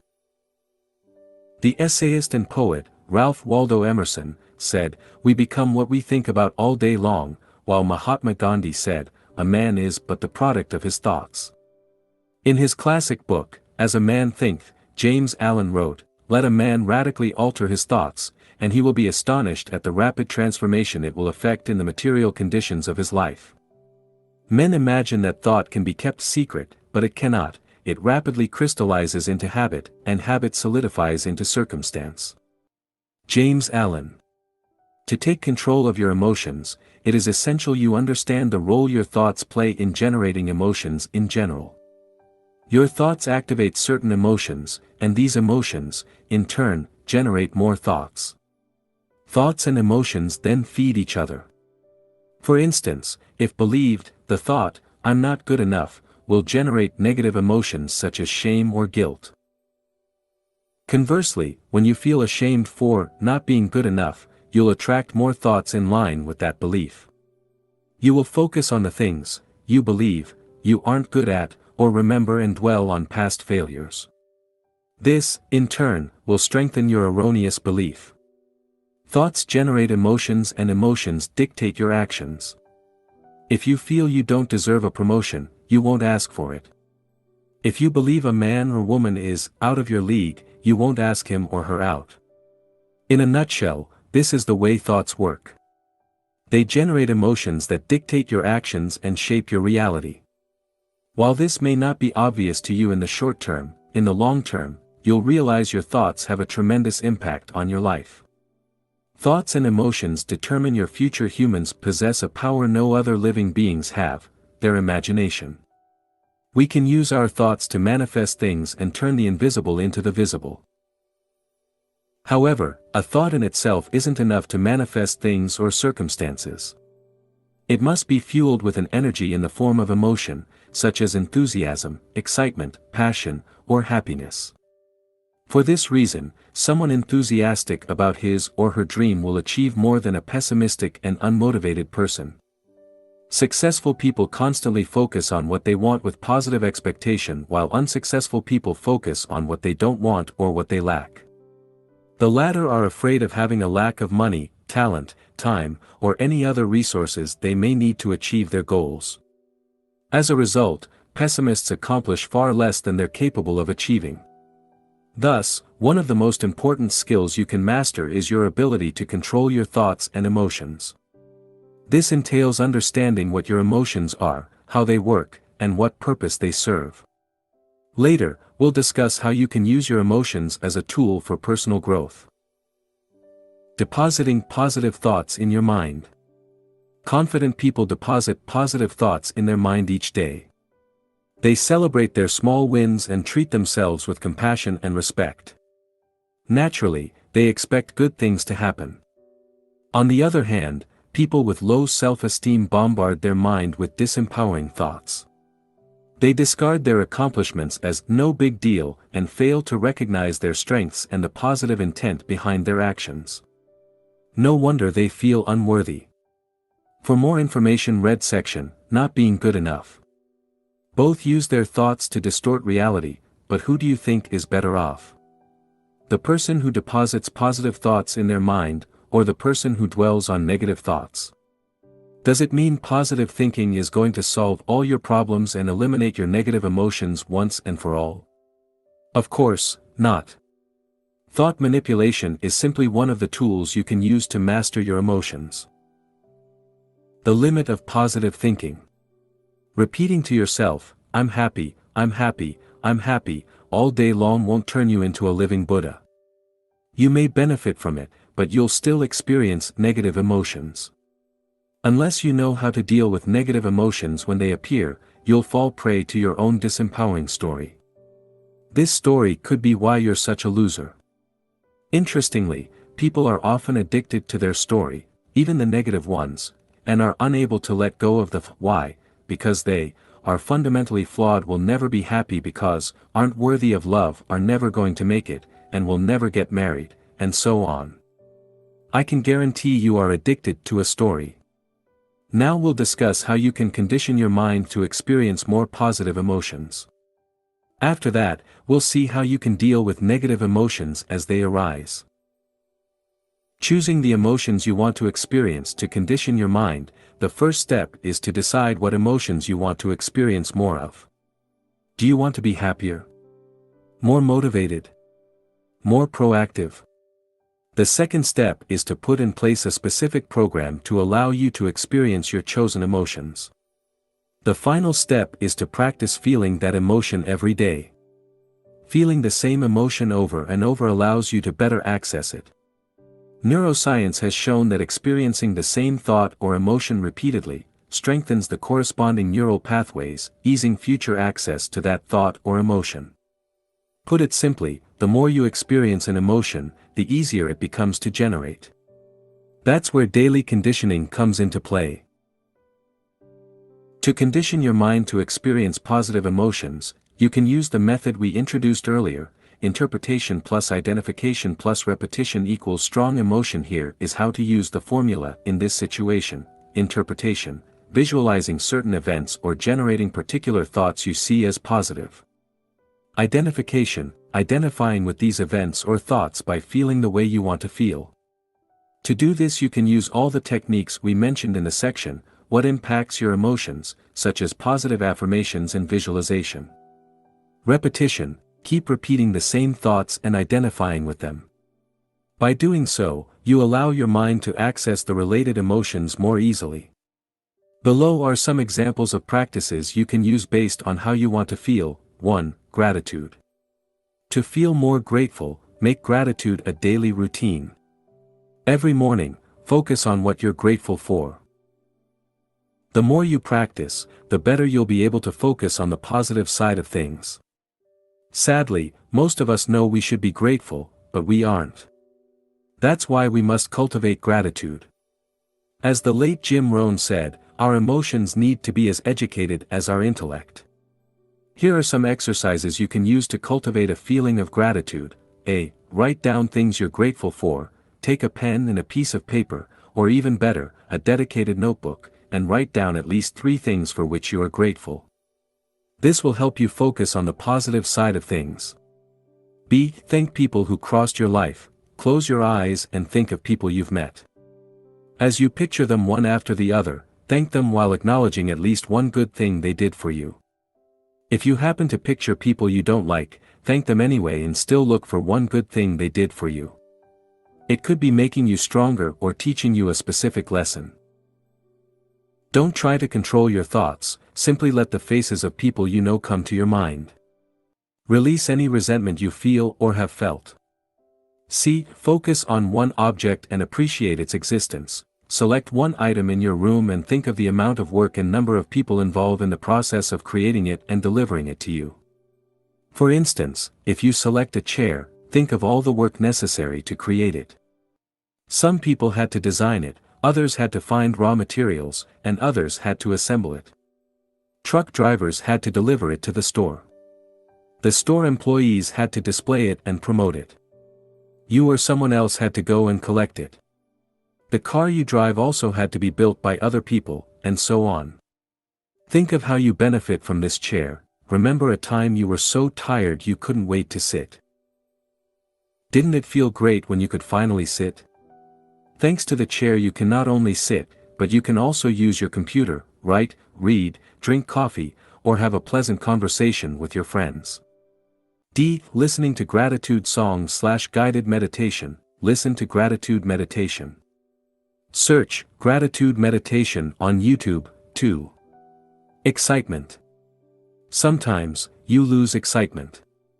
You feel as though you're running in circles trapped in the same old routine. To generate more excitement, spend a little time every morning visualizing all the things you want. Get excited about these things. Below are several ways to do it. Please note, this should be practiced on a regular basis. A. Write down what you want. Take a pen and piece of paper and write, "What I want," at the top of the page. Then, write down anything you can think of that excites you. B. Visualize what you want. Ask yourself, what do I really want, and visualize all the things you desire. Try to be as specific as possible. Clarity is power. Think of your ideal career, relationship or lifestyle, or any goals you want to accomplish in the coming decade or beyond. C. Create a goals/dreams journal. Buy a notebook and write down your goals in each area of your life. Review them each morning and keep adding pictures, drawings, or anything else to foster your enthusiasm. D. Vividly envision your ideal day. What would you eat for breakfast? How would you spend your day? With whom would you spend your day? What would you do in the evening? Where would you live? How would you feel? You can have several versions of your ideal day. Just make sure each version excites you. 3. Confidence/certainty. If you want to have more confidence in your ability to achieve your goals, visualize yourself as having already accomplished them, and feel good about it. Practice developing a sense of certainty. Commit to your vision in your mind. Each time you visualize your goal, give the energy of commitment to it. Know it's going to happen. 4. Self-esteem. To boost your self-esteem, keep track of your daily accomplishments. You do many things right, but you tend only to remember things you do wrong. No wonder your self-esteem suffers. Buy a notebook and dedicate it to this purpose. Record your accomplishments every day. Some examples of accomplishments would be: I woke on time. I ate some fruit. I cleaned my desk. I completed Project A. I exercised. I completed my morning ritual, and/or I read. As you can see, you don't have to write down anything big. In fact, by writing down small accomplishments, you condition your mind to look for more wins, which, over time, enhances your self-esteem. For more exercises related to self-esteem, refer to the section, Not Feeling Good Enough. 5. Decisiveness. As you practice being more decisive, you'll boost your productivity, which will affect your well-being. As we'll see in the section, Procrastination, stalling can create a lot of emotional suffering. To become more decisive, you can use the 5-second rule, introduced by Mel Robbins in her book of the same name. In it, Mel Robbins argues there is only one rule when it comes to productivity, success, or getting everything you ever wanted: you have to do something whether you feel like it or not. If you can do the things you don't feel like doing, you'll get everything you've ever wanted. Her 5-second rule states you have 5 seconds from the moment you have an idea to the moment you take action. If you fail to act within these 5 seconds, your mind will talk you out of it. The nature of the mind is to prevent us from doing anything scary or tiring. For instance, you have 5 seconds to introduce yourself to someone you want to talk to at an event, send that important email, or ask a question during a meeting. Exercise. Strengthen your decisiveness. To practice the 5-second rule, you can start with small things. Make a list of things you procrastinate over. Perhaps you put off washing the dishes, or cleaning your home. Maybe, you delay calling someone or sending some emails. Write it down. Now, select a couple of things on which you'll use the 5-second rule. Commit to using the rule for at least a week. When you think of washing the dishes, calling someone, or anything, count down from 5 to 0, and take action before you reach 0. Common mistakes to avoid when conditioning your mind. As you condition your mind to experience more positive emotions, avoid making the following mistakes: trying to implement too many changes at once. Stick to 1 or 2 exercises for a month or so before trying any other exercises. Starting too big, keep it small and make sure the exercises aren't too challenging. Remember, taking control of your emotions is a long-term game. It's a marathon, not a sprint. To learn more about how to create an exciting morning ritual, please consult my book, Wake Up Call: How to Take Control of Your Morning and Transform Your Life. Action Step. Refer to the corresponding section in the workbook and choose the emotions you want to experience more of. Section 3. How to change your emotions. 4. Conditioning your mind. 15. Changing your emotions by changing your behavior.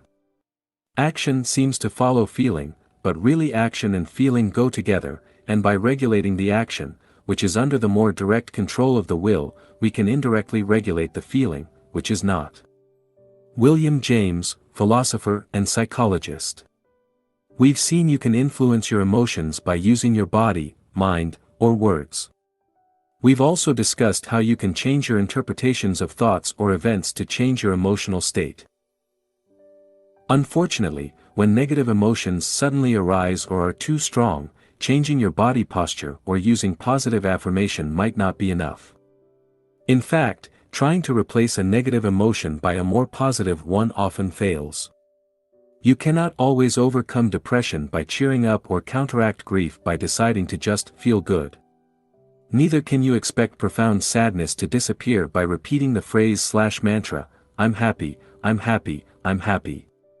However, you can influence the way you feel by changing your behavior. As you alter your behavior, your feelings will change accordingly. It may happen almost immediately, as when you distract yourself from mild anger by performing a task. Or it may take weeks or even months while you deal with profound emotions such as intense grief or depression. To start changing the way you feel, whenever you experience a negative emotion, ask yourself the following questions: what causes that emotion, and what can I do about my present reality? After asking these questions, identify concrete actions you could take to change your emotional state. Remember, by nature, emotions will fade as time passes. That is, unless you reinforce them by replaying the same situation over and over in your mind. Below are some real-world examples to help you better understand how it works. Example 1. If, after your boyfriend or girlfriend broke up with you, you keep remembering the good times you had together with sadness, it will take longer to get over the breakup. Although there is nothing wrong with feeling sad or remembering the past, if you want to move on, a better option is to avoid revisiting the past wherever possible. In this case, changing your behavior would be, do your best to stop revisiting the old memories. Example 2. If you constantly worry about an upcoming presentation at work, changing your behavior might be rehearsing your speech for hours. Doing this, you'll know the text so well you'll be able to perform well even under pressure. To give yourself an even better chance at success, you could also rehearse in front of your colleagues or friends. Example 3. If you've been resenting a particular friend for weeks because of something he said or did, changing your behavior might be having an honest talk with him and share your feelings. This will allow you to clear the air, clarify any misunderstandings, and avoid building up resentment. Oftentimes, we misinterpret events or see things that aren't there. Example 4. Sometimes, you feel sad, angry, or even depressed, and can't do anything about it. In this instance, the best you can do is to avoid focusing on your feelings, and just let them be. Your job here is to do what you have to do and live your life until these emotions fade. Don't forget to practice letting go of negative emotions as they arise. As you learn to detach yourself from the negative emotions, it will help prevent them from growing and becoming more entrenched. Action step using the workbook. Let's do an exercise using an example from your life. Section 3. How to change your emotions. 5. Changing your emotions by changing your behaviors. Remember the last time you experienced a negative emotion that lasted more than a couple of days. Now, think of what you did specifically to overcome this negative emotion, if anything. Then, ask yourself, how could I have changed my behavior to influence my emotions positively? 16. Changing your emotions by changing your environment. You cannot always control your emotions. Certain events, such as a breakup, the loss of a loved one, or a severe disease, can trigger negative emotions. However, you do have control over some events.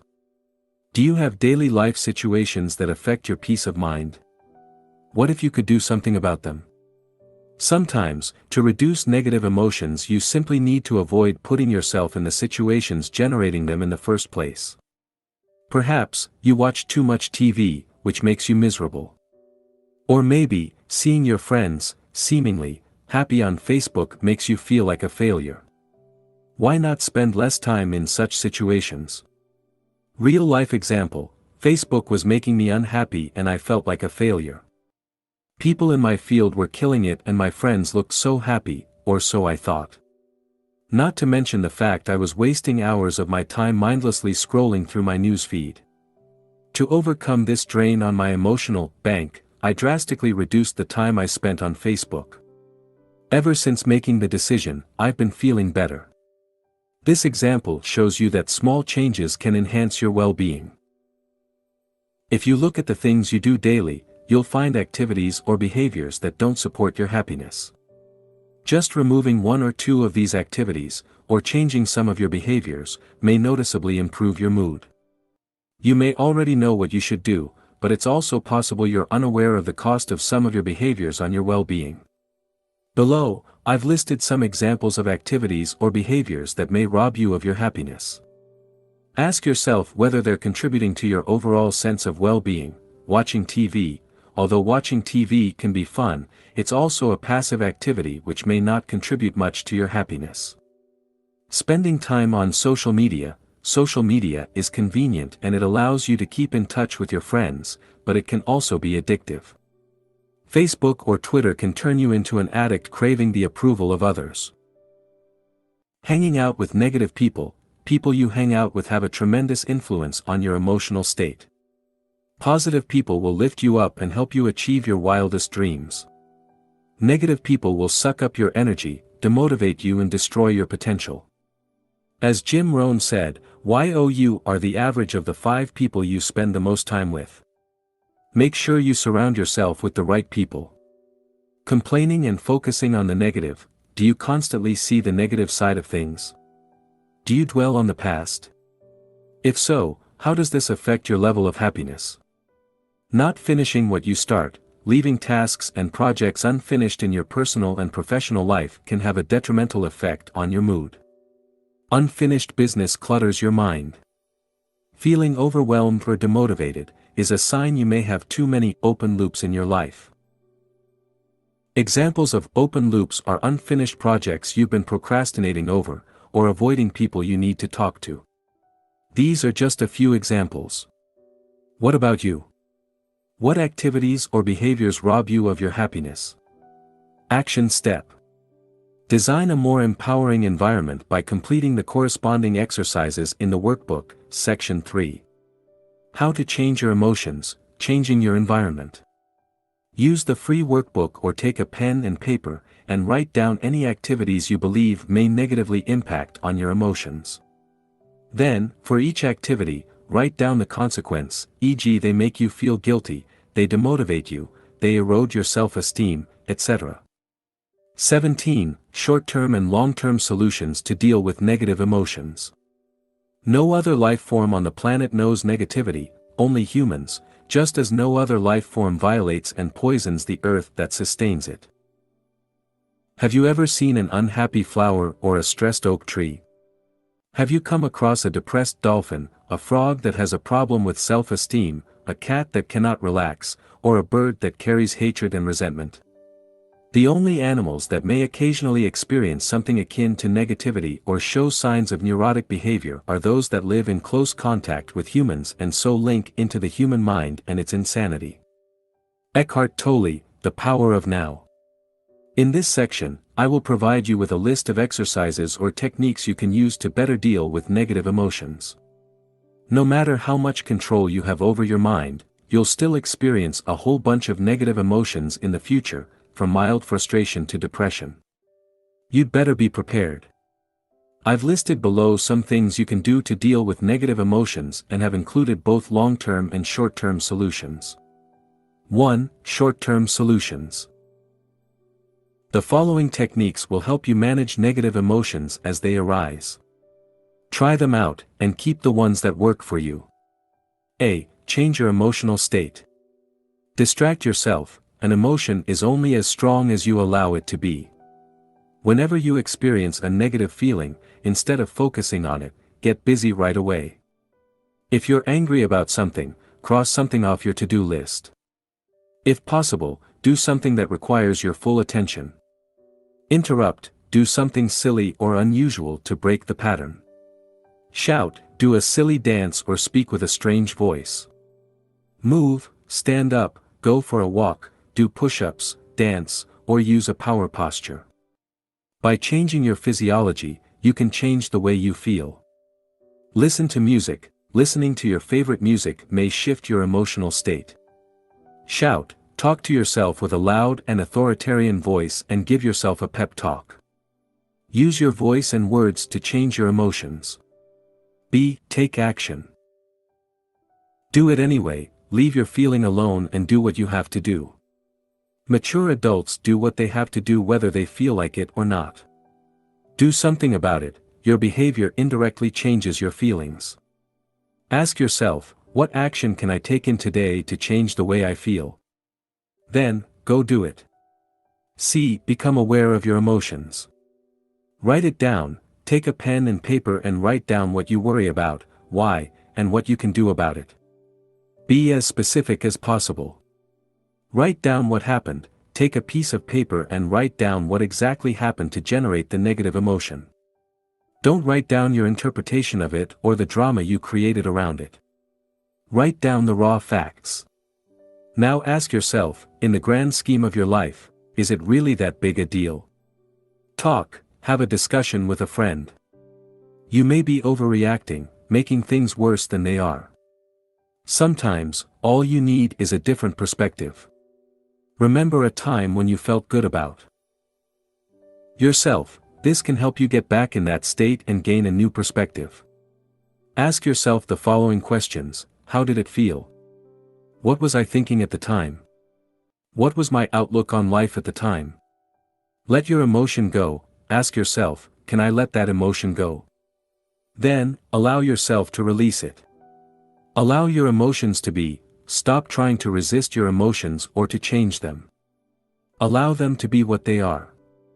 Embrace your emotion, stay with your emotions. Look at them as closely as possible while doing your best to remain detached. Become curious about them. What are they exactly at their core? D. Just relax. Rest, take a nap or a break. When you're tired, you're more likely to experience negative emotions than when you are properly rested. Breathe slowly to relax. The way you breathe affects your emotional state. Use breathing techniques to calm you down, or to give you more energy. Relax, take a few minutes to relax your muscles. Start by relaxing your jaw, the tension around your eyes and the muscles on your face. Your body affects your emotions. As you relax your body, your mind also relaxes. Bless your problems, thank your problems. Understand they are here for a reason and will serve you in some way. 2. Long-term solutions. The following techniques will help you manage your negative emotions long-term. A. Analyze your negative emotions. Identify the story behind your emotions. Take a pen and paper, and write down all the reasons why you have these emotions in the first place. What assumptions do you hold? How did you interpret what's happening to you? Now, see if you can let go of this particular story. Write down your emotions in a journal. Take a few minutes each day to write down how you felt. Look for recurrent patterns. Then, use affirmations, visualization, or a relevant exercise to help you overcome these emotions. Practice mindfulness, observe your emotions throughout the day. Meditation will help you do this. Another way is simply to engage in an activity while being fully present. As you're doing this, observe what's going on in your mind. B. Move away from negativity. Change environment. If you're surrounded by negativity, change your environment. Move to a different place, or reduce the time you spend with negative friends. Remove counterproductive activities. Remove or reduce the time you spend on any activity not having a positive impact on your life. This could be reducing the time you spend watching TV or surfing the internet. C. Condition your mind. Create daily rituals. This will help you to experience more positive emotions. Meditate, exercise, repeat affirmations, create a gratitude journal, and so on. The best time to deposit positive thoughts in your mind is right before going to sleep and first thing in the morning. Exercise regularly. Exercise improves your mood and is good for your emotional and physical health. D. Increase your energy. The less energy you have, the more likely you are to experience negative emotions. Improve your sleep. Make sure you get enough sleep. If possible, go to bed and wake up at the same time every day. Eat healthier food. As the saying goes, you are what you eat. Junk food will negatively impact your energy levels, so take steps to improve your diet. Rest, take regular naps, or take a few minutes to relax. Breathe, learn to breathe properly. E. Ask for help. Consult a professional. If you have deep emotional issues such as extreme low self-esteem or depression, it might be wise to consult a professional. Action step. Write down one short-term and one long-term technique you want to use. Ask yourself, among the items on the list, what is the one technique that will best help me deal with negative emotions? Section 3. How to change your emotions, short-term solutions/long-term solutions. Part 4. How to use your emotions to grow. I suggest to you that every situation, every moment, provides the opportunity for self-growth and development of your character.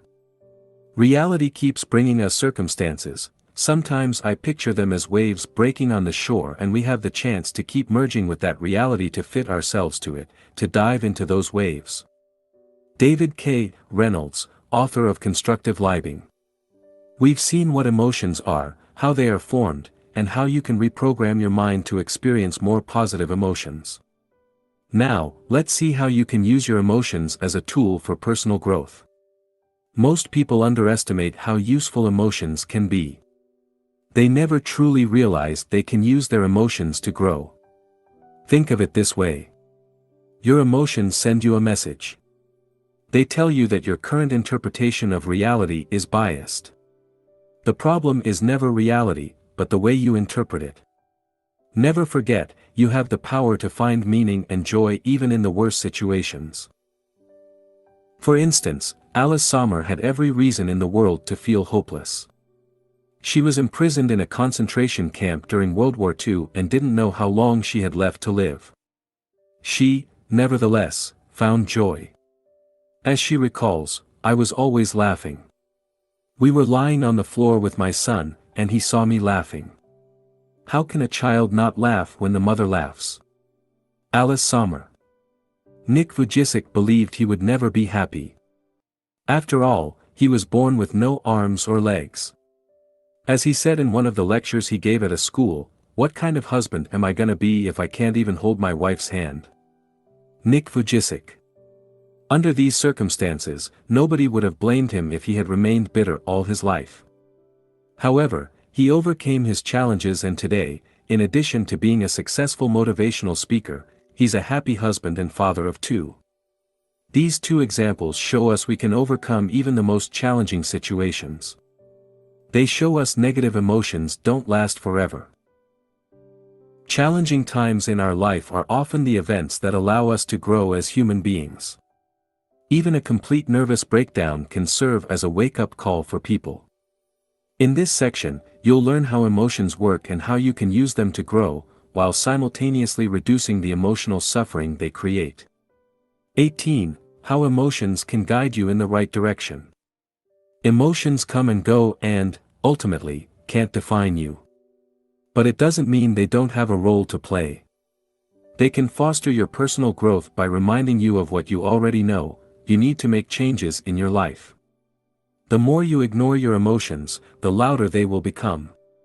It starts with a small voice, a gut feeling, or an intuitive knowledge. As you dismiss this sign, it gets louder.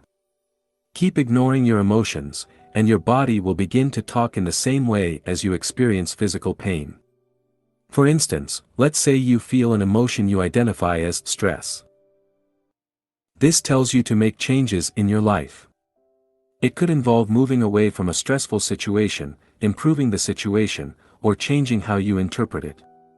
One thing is sure, you need to do something about it. If you keep ignoring stress or the stressor, it may result in severe health issues. The bottom line is, your emotions send you a message. In the same way that physical pain tells you something is wrong with your body, emotional suffering tells you something is wrong with your mind.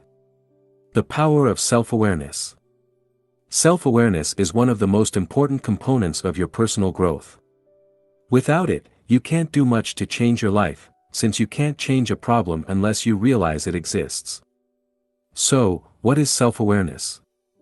Self-awareness is your ability to observe objectively your thoughts, emotions, and behaviors without adding your own interpretation or story to it. Above or below the line? In the 15 Commitments of Conscious Leadership, Jim Dethmer and Diana Chapman introduced a very simple yet powerful model to help increase self-awareness. This model is extremely simple, a single line. The authors argue that, at any time, you're either above or below the line. When you're above the line, you're open, curious and willing to learn, but when you're below the line, you want to be correct and, as a result, you tend to be defensive and closed to new ideas. Put it simply, when you're above the line you're conscious, when you're below the line you're unconscious. Whether you are above or below the line depends on your emotional state. When you sense a threat to your physical survival or to your ego, you fall below the line and try to protect yourself in order for you, or your ego, to survive. Conversely, when you operate above the line, you're in a positive state of mind. Your creativity, innovation, and collaboration are at their best, resulting in enhanced performance. Your ability to recognize when you fall below the line largely determines how well you can control your emotional state. You can't change an emotion if you don't notice its presence. This is what being aware or conscious means. Below are some examples of above the line and below the line behaviors. Above the line, you are curious, listening, consciously feeling emotions, discussing without being argumentative, appreciating, taking responsibility, and questioning your beliefs. Below the line, you are clinging to an opinion, finding fault, arguing, rationalizing and justifying, gossiping, enrolling others to affirm your beliefs, and attacking the messenger. Fear versus love. Another simple model you can use is the fear versus love model. Throughout your day, you either act out of fear or out of love.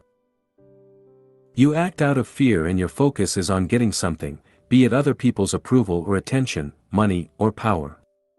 On the other hand, when you act out of love, your main focus is on giving, be it your time, money, love, or attention. You want to share and improve the lives of people around you, not for your own interest, but simply for the sake of it. While your actions can simultaneously reflect your desire to give and to receive, one or other of these components is generally more pronounced. To master your emotions, you must learn to identify whether you're acting out of love or fear.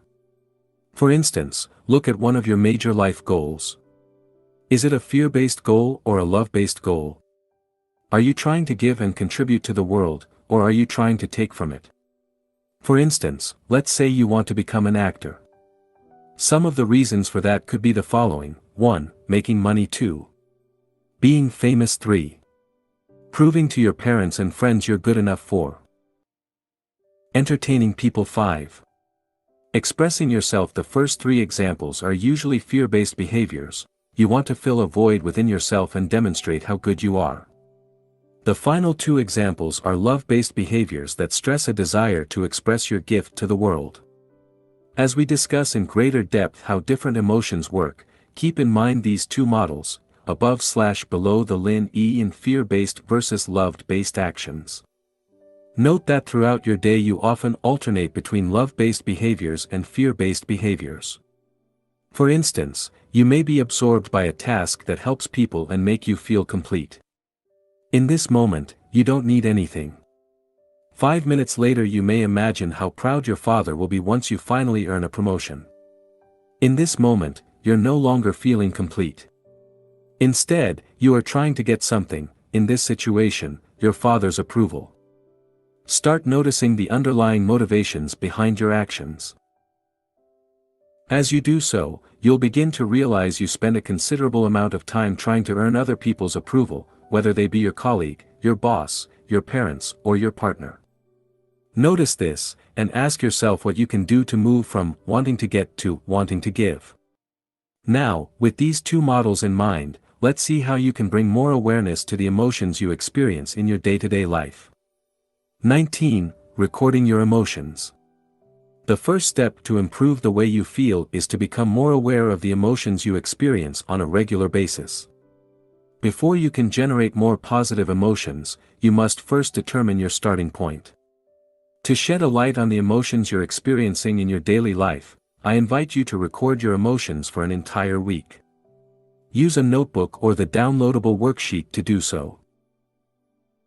Spend a couple of minutes each day to record how you feel and rate yourself on a scale of 1 to 10, 1 being the worst you can feel, and 10 being the best you can feel.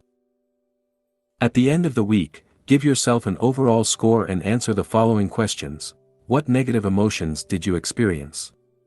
What caused these emotions? What are the hard facts? Did you have specific thoughts that lead you to feel that way? Did external events trigger these negative emotions? Did you lack sleep? Did you become ill? Were you in an accident? What really happened? Not in your mind, but in the physical world. What was your interpretation of the facts? What would you need to believe to feel that way? Are your beliefs accurate? Could you have felt better by interpreting thoughts or events differently? How did you return to your neutral state? What happened exactly? Did you change your thoughts? Did you take action on things you were avoiding doing? Did it just happen naturally? What could you have done to avoid or reduce these negative emotions? Concrete example. Let's say you record your emotions for a week and notice that you were mildly depressed for a couple of days. Here is what it could look like. What caused this emotion? I was asked to do a task at work and felt unable or incompetent to complete it. What really happened? I was asked to complete a task and I did it. What was your interpretation of the facts? I felt like I was incompetent and everybody in the office but me could do the task. I felt as though I should have been able to do the task well. I felt as though everybody was judging me. What would you need to believe to feel that way? I would need to believe, I am incompetent. Being incompetent is unacceptable. I should have been able to do that task. Everyone is judging me. Are your beliefs true? Are you really incompetent? Maybe I'm biased and I judged myself too harshly. Is being incompetent unacceptable? No. The fact is, I cannot always be competent at everything. Should you be able to do that task? I haven't much experience performing similar tasks and there was no way I could do it without asking for help. Is it true that everyone judging you? Some people may judge me, but that's probably not true of everyone. It's also possible nobody really cares. After all, they have their own issues to deal with. And what if nobody noticed? Or perhaps, I did okay and the negativity is all in my mind. How did you return to your neutral state? I realized it was actually no big deal. I asked a colleague whether I did the task correctly. He helped me and gave me some advice. He also recommended some good books to help improve my skills. What could you have done differently to avoid or reduce this negative emotion? I could have asked someone to help me instead of trying to do everything on my own. As you go through this process, you'll notice what causes you to experience negative emotions. You'll be able to identify self-defeating behaviors and overcome them using daily conditioning and affirmation. Additional tip: remember to write down how you feel each day using a dedicated journal. This will help you detach yourself from your emotions as you realize ups and downs are a normal part of living. Action step: record your emotions using the workbook, section 4. How to use your emotions to grow. Record your emotions. 20. Not being good enough. When I won the Oscar, I thought it was a fluke. I thought everybody would find out, and they'd take it back. They'd come to my house, knocking on the door. Excuse me, we meant to give that to someone else. That was going to Meryl Streep. Jodie Foster. You think, why would anyone want to see me again in a movie? And I don't know how to act anyway, so why am I doing this? Meryl Streep, do you feel as though you aren't good enough? Guess what? You're not the only one. The other day I wrote the following to a fellow blogger: there are a lot of topics I could write about, but there are already so many books out there. Sometimes, I'm like, what's the point? He replied, I know the feeling of, what's the point? Everything worth saying has already been said. And who am I to write about it anyway? What have I achieved so far? Ah, well. I guess it's natural. Good to know that we're not the only ones struggling. Whether or not you're aware of it, millions of people feel the same way. The feeling of not being good enough alone must have killed more dreams than anything else. And who has never felt that way? Here is a non-exhaustive list of how I felt in my life. I'm not a good enough writer. I'm not charismatic enough, I'm not competent enough, I'm not confident enough, I'm not courageous enough, I'm not disciplined enough, I'm not good enough at public speaking, I'm not handsome enough, I'm not inspiring enough, I'm not interesting enough, I'm not making enough money, I'm not muscular enough, I'm not patient enough, I'm not perseverant enough, I'm not proactive enough, I'm not productive enough, I'm not smart enough, I'm not taking enough action, I'm not tough enough, I'm not working hard enough, my English isn't good enough, my Japanese isn't good enough, and my memory isn't good enough. And I could go on. People who feel they aren't good enough tend to have low self-esteem. They focus on what they aren't good at while filtering out all the things they are good at. Try complimenting them and all you'll hear is, "It's no big deal." Worse, they may even think you're being polite, or trying to manipulate them.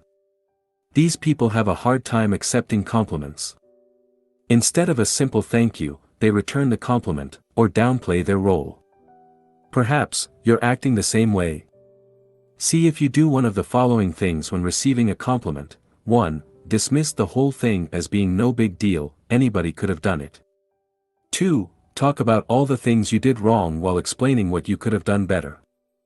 3. Try to return the compliment, "Thank you. I think you did a fantastic job, too." Notice your inability to accept a compliment 100% in the 3 cases above. You may not only brush off your accomplishments, but also magnify every single of your failure to reinforce the case you aren't worthy. You keep a long list of your failures, unwilling to let go of them as they fit your story. Who would you be if you were no longer the man or woman who's never good enough? As strange as it may seem, there's something scary about that. At least, the certainty of not being good enough gives you some comfort. Imagine what would happen if you released the hold you have on your story, try something you've always wanted to do, and fail. What you suspected for a long time would become true: you aren't good enough. Or worse, what would happen if you were to succeed? How would that fit into your story? Remember, your brain is biased towards negativity. Adding your own bias will certainly not help you feel good about yourself. The fact is, you do most things well. Although a lack of experience, interest, or talent may explain why you aren't doing as well as you would like to in certain areas, it has nothing to do with you not being good enough. How to use the feeling of not being good enough to grow. Not feeling good enough is a sign of low self-esteem. Many people experience low self-esteem in various degrees. I certainly do. For some, every single thing they do is insufficient. For others, they feel inadequate only in certain situations or areas of their life. Wherever you are on the self-esteem spectrum, you can probably benefit from a boost in your self-esteem. Identifying what triggers your feelings of inadequacy. The first step is to find out what triggers these feelings. What thoughts are you identifying with? Which areas of your life are concerned? Take a few minutes to write down the following: the situations in which you feel like you aren't good enough, and the thoughts you identify with, your story. Keeping track of your accomplishments. The second step is to keep track of your accomplishments. Not feeling good enough often results from the biased view you hold about yourself. You focus on your shortcomings, failing to acknowledge your successes. People with healthy self-esteem tend to look at themselves in a more objective way, acknowledging both their shortcomings and their strengths. To improve your self-esteem, start acknowledging all the things you're doing well. The following exercises will help you do that. Exercise 1: Create a win log. One of the best ways to acknowledge your accomplishments is to write them down. For this exercise, I encourage you to use your dedicated notebook. 1. First, write down everything you've accomplished in your life. Come up with a list of 50 things. If you run out of things, write smaller accomplishments. This will help you realize how much you've already accomplished. 2. At the end of each day, write down all the things you've accomplished that day. It can be simple things such as, I woke up on time, I exercised, and I ate a healthy breakfast. Try to come up with 5 to 10 things each day. Exercise 2. Fill up your self-esteem jar. An alternative is to write down each thing you've accomplished on separate pieces of paper and put them into a jar. Here are a few recommendations to ensure you make the most out of this exercise. Make sure your jar, or any other container you use, is in a visible location. The best location is probably on your desk, the second best location is your bedroom. Select a container you like. Choose a design you're fond of. It's all about your self-esteem, so anything that makes you feel good is advisable. Make sure it is transparent so that you can see it filling up. Give it a positive name, e.g. my self-esteem jar, declaration of love to myself, etc. Write your accomplishment on a paper you love. For instance, use different colors so that when the jar fills up, it creates something pleasant to the eye. One idea would be to use origami paper. Write with your favorite pen. The idea is to show more respect towards yourself by acknowledging your multiple accomplishments.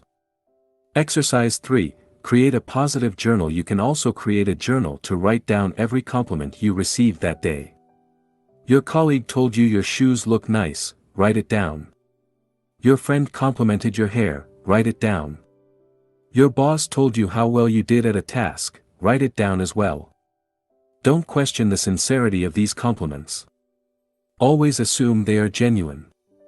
The idea is to train your mind to focus on the positive things that happen in your life. They are happening whether or not you acknowledge them. Here is how to make the most of that exercise. Buy a notebook you like. Personalize it, add stickers, draw something, add pictures, or use different colors. Don't want to do any of this stuff? That's fine as well. It's your journal. Keep it with you, carry it with you, and look for new compliments to add to your amazing collection, optional. Review it every day, go through old entries and mentally thank people who complimented you. You can say, thank you, I love you. Feel free to read the old entries in the morning, in the evening, or both, or whenever you feel like it. It's up to you. Again, this is your journal. These are just suggestions. Whatever works for you. Learning to accept compliments. Chances are you have difficulties accepting compliments. Do the following sentences look familiar? It's never a big deal. Everybody could have done it. It's because so and so helped you. I could have done it better. Here is a great reason why you should accept compliments, because the person who made the compliment wants you to receive it, not to flush it down the toilets. Imagine you just gave a gift to someone. How would you feel if that person, after opening the box, dropped the gift to the floor, stepped on it and threw it away? You won't like it, would you? Sadly, that's what we often do when we receive a compliment. When we refuse to accept a compliment, we are disrespecting the person who went out of their way to deliver it. Wouldn't you want your compliment to be accepted wholeheartedly? Exercise 1. Accept compliments. This simple exercise will help you accept a compliment. Whenever someone compliments you, say the following: thank you. That's it. There is nothing simpler. No, thank you, but, thank you, you too, or, it wasn't a big deal. Simply say, thank you. Here is how to make the most of that exercise. Say thank you out loud and clearly. You may discover you have the tendency to repress your feelings and end up saying thank you almost mechanically. In fact, you may realize you've never really said thank you with all your heart. Let it sink in.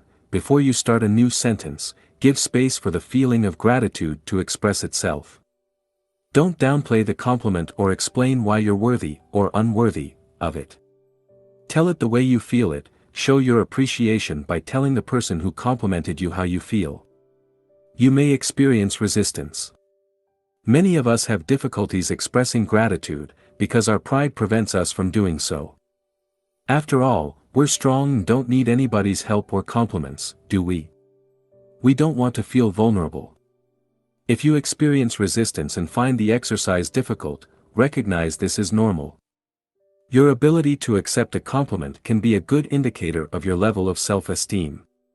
Practice accepting compliments and allow yourself to feel vulnerable. Accepting you're worthy of compliments will help you boost your self-esteem. Exercise 2, the appreciation game. The purpose of this game is to learn to appreciate things in yourself you didn't previously acknowledge, or like. It will work well if you have a partner you can play the game with on a regular basis. Tell your partner 3 things you appreciate in them and ask them to do the same. Be as specific as possible and don't worry about coming up with big things. Here are some examples. I appreciate that you prepared breakfast this morning even though you were in a rush. I appreciate that you picked up the kids today. I appreciate the way you always listen to my problems after work. To go further, self-esteem is a complex topic. It affects a lot of people and is often misunderstood. Overcoming low self-esteem takes time and effort. If you regularly feel you aren't good enough, I encourage you to refer to the following books. If, upon reading these books, you realize you have severe and chronic self-esteem issues, you may want to consult a specialist. The 6 Pillars of Self-Esteem, by Nathaniel Branden, Ph.D. Breaking the Chain of Low Self-Esteem, by Marilyn Sorensen, Ph.D. Low Self-Esteem, Misunderstood and Diagnosed, Why You May Not Find the Help You Need, by Marilyn Sorensen, Ph.D. Below is a brief summary of some of the main ideas in each book. In his book, The 6 Pillars of Self-Esteem, Nathaniel Branden identified 6 practices, or pillars, of self-esteem you can work on to develop a healthier self-esteem. 1. Living consciously. In Nathaniel Branden's words, to live consciously means to seek to be aware of everything that bears on our actions, purposes, value, and goals, to the best of our ability, whatever that ability may be, and to behave in accordance with that which we see and know. 2. Self-acceptance, is choosing to value yourself, to treat yourself with respect and to stand up for your right to exist. Self-acceptance is the basis upon which self-esteem develops. 3. Self-responsibility, is realizing no one is coming to save you and you are responsible for your life. It is accepting that you are responsible for your choices and actions. You are responsible for how you use your time, and for your happiness. Because only you can change your life. 4. Self-assertiveness, means honoring your wants, needs, and values and seeking appropriate forms of their expression in reality. 5. Living purposefully, is to use your powers to achieve the goals you have selected. In other words, it's your ability to set and achieve goals in every area of your life. 6. Personal integrity, is behaving in a way that matches your ideals, convictions, and beliefs. It's when you can look at yourself in the mirror and know you're doing the right thing. In Breaking the Chain of Low Self-Esteem, Marilyn Sorensen provides a great overview of what self-esteem is and how it works. The author explains that low self-esteem stems from the negative perception you hold of yourself, a perception that is largely, if not entirely, based on your negative interpretations of past experiences. This distorted perception of reality leads you to experience fear and anxiety. Your family environment may have played a big part. Perhaps, your parents have repeatedly put you down, making you feel as though nothing you did was ever good enough. You may now firmly believe you are less worthy than others. As a result, you filter everything based on this negative image of yourself. It's as if you were looking at reality through tinted glasses, glasses that discard praise and compliments, remembering only criticisms. The examples in her books will help you understand how self-esteem issues manifest in real life. In addition, Ms. Sorensen provides dozens of practical exercises to help you become more aware of your self-esteem issues and provide you the tool to develop a healthier self-esteem. Action Step. Refer to the exercises in the corresponding section of the workbook, Section 4. How to use your emotions to grow, not being good enough. 21. Being defensive. Our love of being right is best understood as our fear of being wrong. Catherine Schultz, journalist and author. Do you constantly justify yourself? Are you offended whenever someone insults you or disrespects you? There are very specific reasons why you get defensive. By becoming conscious of these reasons, you'll learn a lot about yourself and be able to let go of that desire to defend yourself. First, let's see why you get defensive. Why you get defensive. The need to defend yourself stems from your desire to protect your story, or your ego. Every time your ego is threatened, you are triggered and feel the need to defend it. I believe there are three main reasons why you are triggered. 1. There is part of truth in what you were told. 2. You believe there is part of truth in what you were told. 3. A core belief you hold has been attacked. Note that because we all have different stories, what triggers you might not trigger someone else. 1. There is part of truth in what you were told. Someone mentioned something that is true about you and it hurts. For instance, he or she may accuse you of procrastinating on a certain project. Your inability to accept that truth is the reason you become defensive. When that topic is brought up, it triggers emotional reactions such as anger, denial, or self-criticism. 2. You believe there is part of truth in what you were told. You were told something you believe to be true and feel hurt. In this case, the criticisms you received may be unfounded. Yet, you still feel hurt. Why is that? It's because what you were told confirms the disempowering beliefs you hold about yourself. For instance, let's say you believe you aren't good enough. This belief pushes you to work harder than anybody else. Now, how would you feel if someone accused you of being lazy? You would feel offended, wouldn't you? However, that wouldn't be because you're actually lazy, but because of your belief that you should work harder. 3. One of your core beliefs has been attacked. Someone directly or indirectly attacks one of your core beliefs, and you feel the need to defend yourself. This could be a religious belief, a political belief, or a more general belief about the world or yourself. The more attached you are to this belief, the stronger your emotional reaction will be. Here is a great example: because they believed Donald Trump was evil, some liberals had strong emotional reactions after he was elected president. Some shouted and even became violent. On the other hand, many conservatives were delighted by Trump's victory. How come people can react so differently to the same event? This is because of their core beliefs. Both Democrats and Republicans strongly identify with their political beliefs. This led hardcore Democrats to burst into tears and hardcore Republicans to rejoice. Whenever a belief you're strongly attached to is attacked or challenged, you'll experience an emotional reaction. The deeper the belief is, the stronger the emotional reaction will be when it is attacked. An extreme example would be someone ready to kill anybody who dares to criticize his or her religion. How to use this emotion to grow. Look at the situations that triggers you. Whenever you feel offended, ask yourself why. What belief led you to defend yourself? Can you let go of this belief? And is this belief really true? By doing this, you'll learn a great deal about yourself.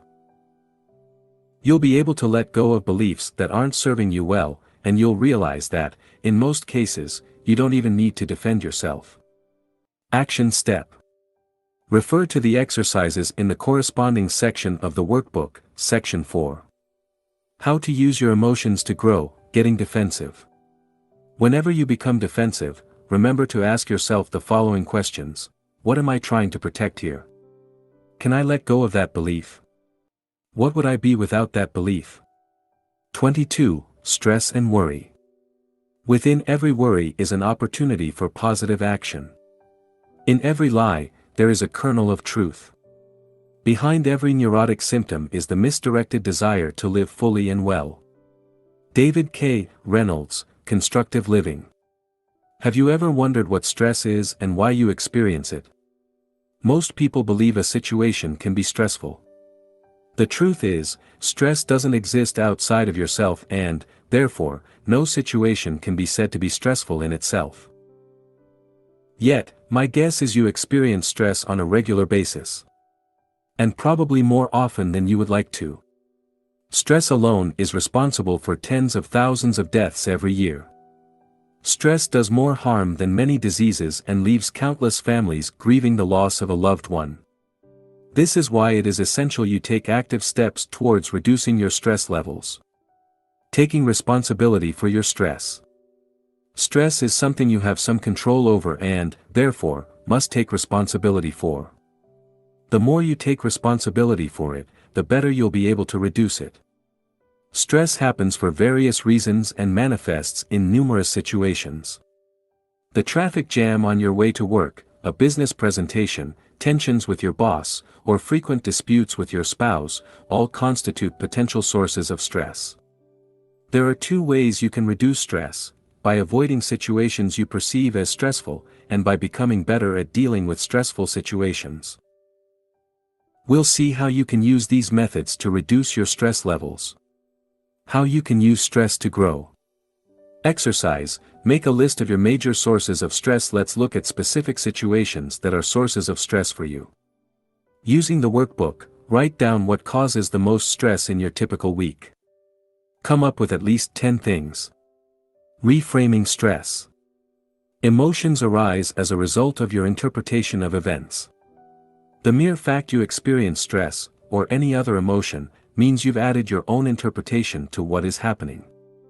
Otherwise, you would have a stress-free life. Now, look at your list of stressful situations. For each situation, ask yourself the following questions: is that situation stressful in itself? What do I need to believe to experience stress in that specific situation? What would I need to believe to reduce or remove stress in that particular situation? Let's say you're stuck in a traffic jam and you find it stressful. Is that situation stressful in itself? No, not necessarily. The traffic jam exists and there is nothing wrong with it, per se. What would I need to believe to experience stress in that specific situation? I would need to believe, there shouldn't be any traffic jams, and therefore, something is wrong. The traffic jam is a stressful event in itself. I should be where I need to go, instead of being stuck in traffic.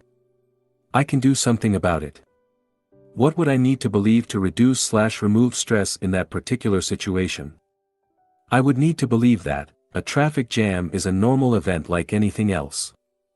I don't necessarily have to experience stress just because I'm stuck in traffic. I'm here caught in a traffic jam and I don't need to be there, wherever I want to go, for a while. I can't do anything about it, so I might as well enjoy it, or at least don't stress over it. Dealing with worry. Worry differs from stress as it isn't the result of something you experience in the present, but a concern you have regarding events from the past or events that may happen in the future. You experience stress when you face a stressful situation in the present moment. For instance, a stressful situation would be being stuck in a traffic jam or having your boss yell at you. Worrying would be remembering, past, or anticipating/imagining these stressful situations, future. Interestingly, most of your worries are unnecessary for the following reasons: they happened in the past and there's absolutely nothing you can do about them, or they may happen in the future and you can't control the future. Exercise. Make a list of your worries. Make a list of things you worry about, past or future. They may be similar to the things you wrote in the previous exercise. Examples of things you may worry about are your health, your financial situations, your work, your relationships, and/or your family. Now, write at least 10 things you tend to worry about in a typical week. Sorting out your worries. Constant worry results from trying to control events over which you have no control. When you do so, you create unnecessary stress in your life. To deal with stress and overcome chronic worries more effectively, it is essential you learn to sort out worries. An effective way to do this is to separate the things you have control over from the things you have no control over. You can divide your worries into 3 separate categories: 1. Things you have control over; 2. Things you have some control over; and 3. Things you have no control over whatsoever. 1. Things you have control over. This category includes things such as your actions and behaviors. For instance, you can choose what to say and how to say it. You can also decide what actions you'll take to achieve your goals. 2. Things you have some control over. There are things you have only limited control over, such as a competition or a job interview.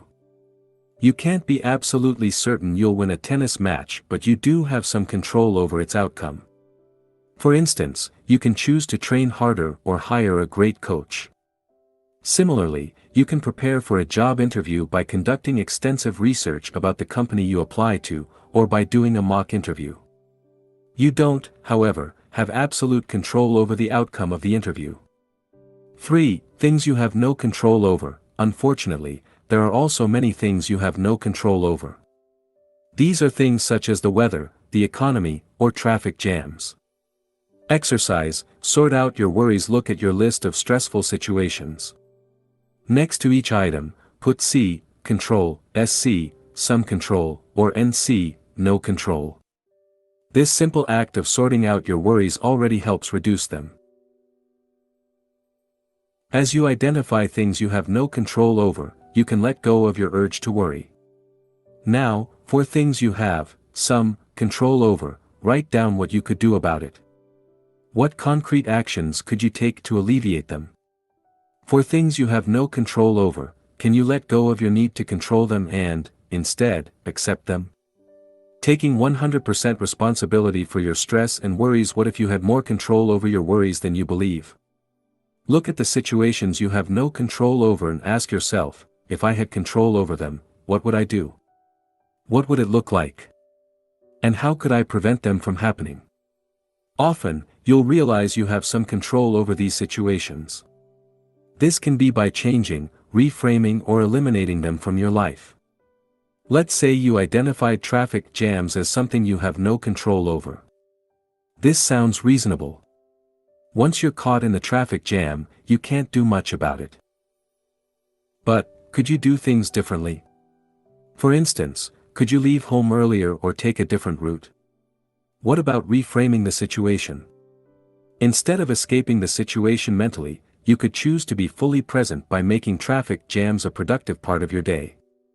You could then make the most of it by listening to audiobooks.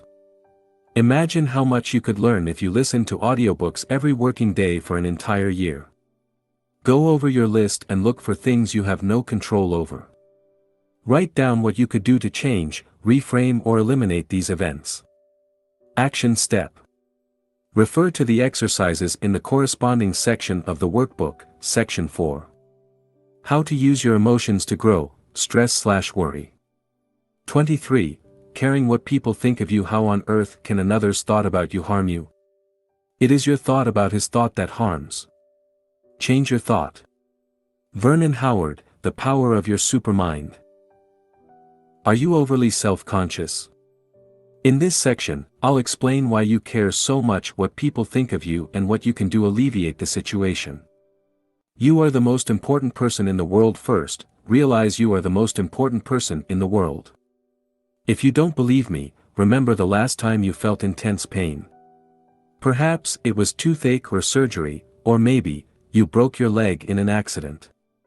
What were you thinking back then? Were you concerned about the famine in Africa? Did you worry about innocent people being killed in wars in the Middle East? No. The only thing you wanted is for the pain to go away. This is because you are the most important person in the world.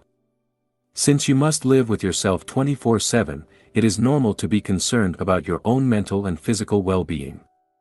You have to realize the same goes for every other human on the planet.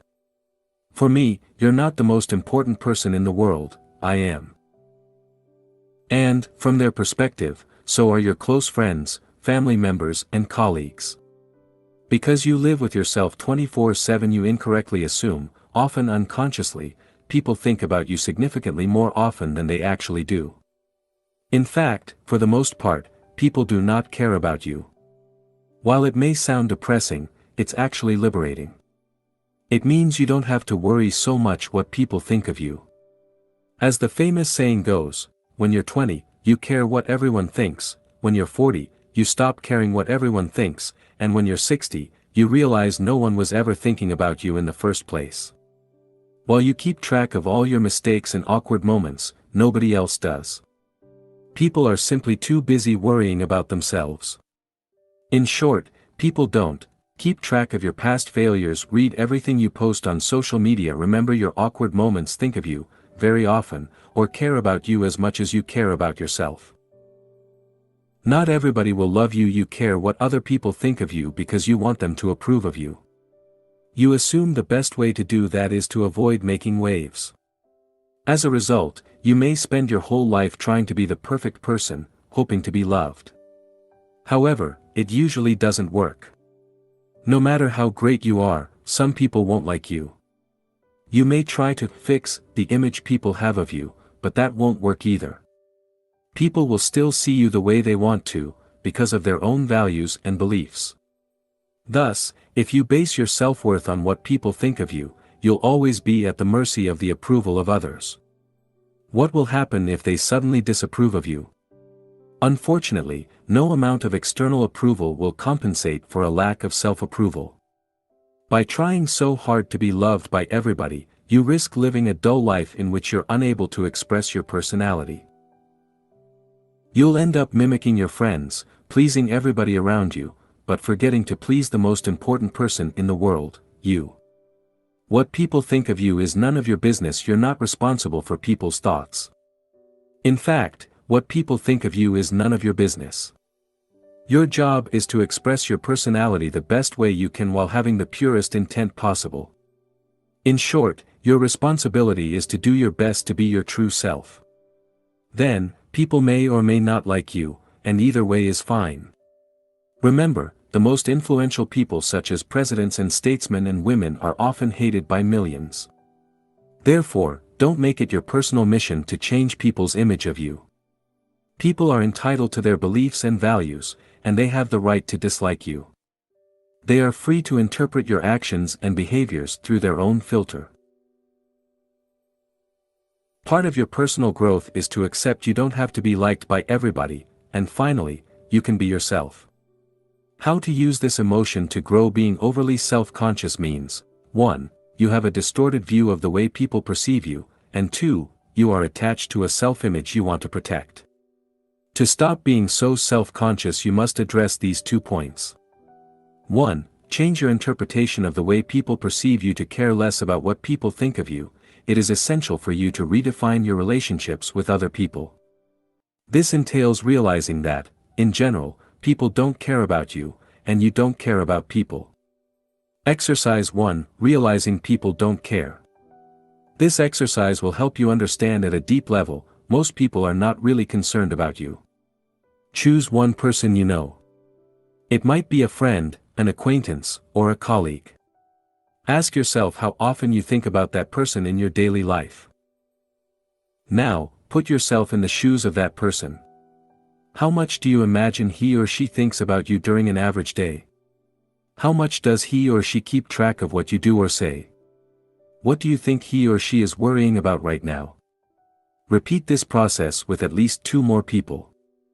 As you do this exercise, you'll probably realize other people are simply too busy to think of you often. After all, they live with themselves 24/7. In their own eyes, they are the most important person in the world. Not you. And this is only to be expected. Exercise 2, realizing you do not care. You're not that concerned about other people either. The following exercise will make you realize this. Go through your day and try to remember all the people you met or interacted with. It might be the waitress or the customers in the restaurant you lunched in, the people you saw on the street, and so on. Ask yourself how much you thought about these people prior to this exercise. You probably didn't think of them at all, did you? As you can see, you don't really have time to worry about other people. Most of the time you are concerned only about yourself. It's not to say you have no compassion or are a selfish jerk. You're merely being human. Stop being overly attached to your self-image. If you are overly self-conscious, chances are you worry too much about the way people perceive you. Perhaps you want their approval or are afraid they will judge you. It is essential you learn to let go of this self-image. Exercise, letting go of your self-image. Write down all the things you're afraid to be judged on, maybe you worry about your look, or you're afraid of saying something silly. Write down why you care. What is the issue here? What image are you trying to protect? Do people believe you're smart and you're afraid you can't live up to this image? Are you afraid of being rejected as a result of saying something wrong? This exercise will bring awareness to the things you're worrying about and will help you address them. In addition, don't forget to complete the exercises mentioned in the section, letting go of your emotions. Finally, remember people will always interpret your words and actions based on their values and beliefs. Therefore, to let your personality shine, you have no choice but to allow them to see you whatever way they wish to. Action step. Refer to the exercises in the corresponding section of the workbook, Section 4. How to use your emotions to grow, caring what people think of you. 24. Resentment. Even if we can't love our enemies, let's at least love ourselves. Let's love ourselves so much that we won't permit our enemies to control our happiness, our health, and our looks. Dale Carnegie, How to Stop Worrying and Start Living. When you resent people, you're angry at them because they didn't behave the way you wanted them to. Maybe they broke their promises, or perhaps they didn't give you what you expected from them. Perhaps you believed they owed you something, but they failed to deliver. Resentment often builds up when you fail to communicate effectively with the people you resent.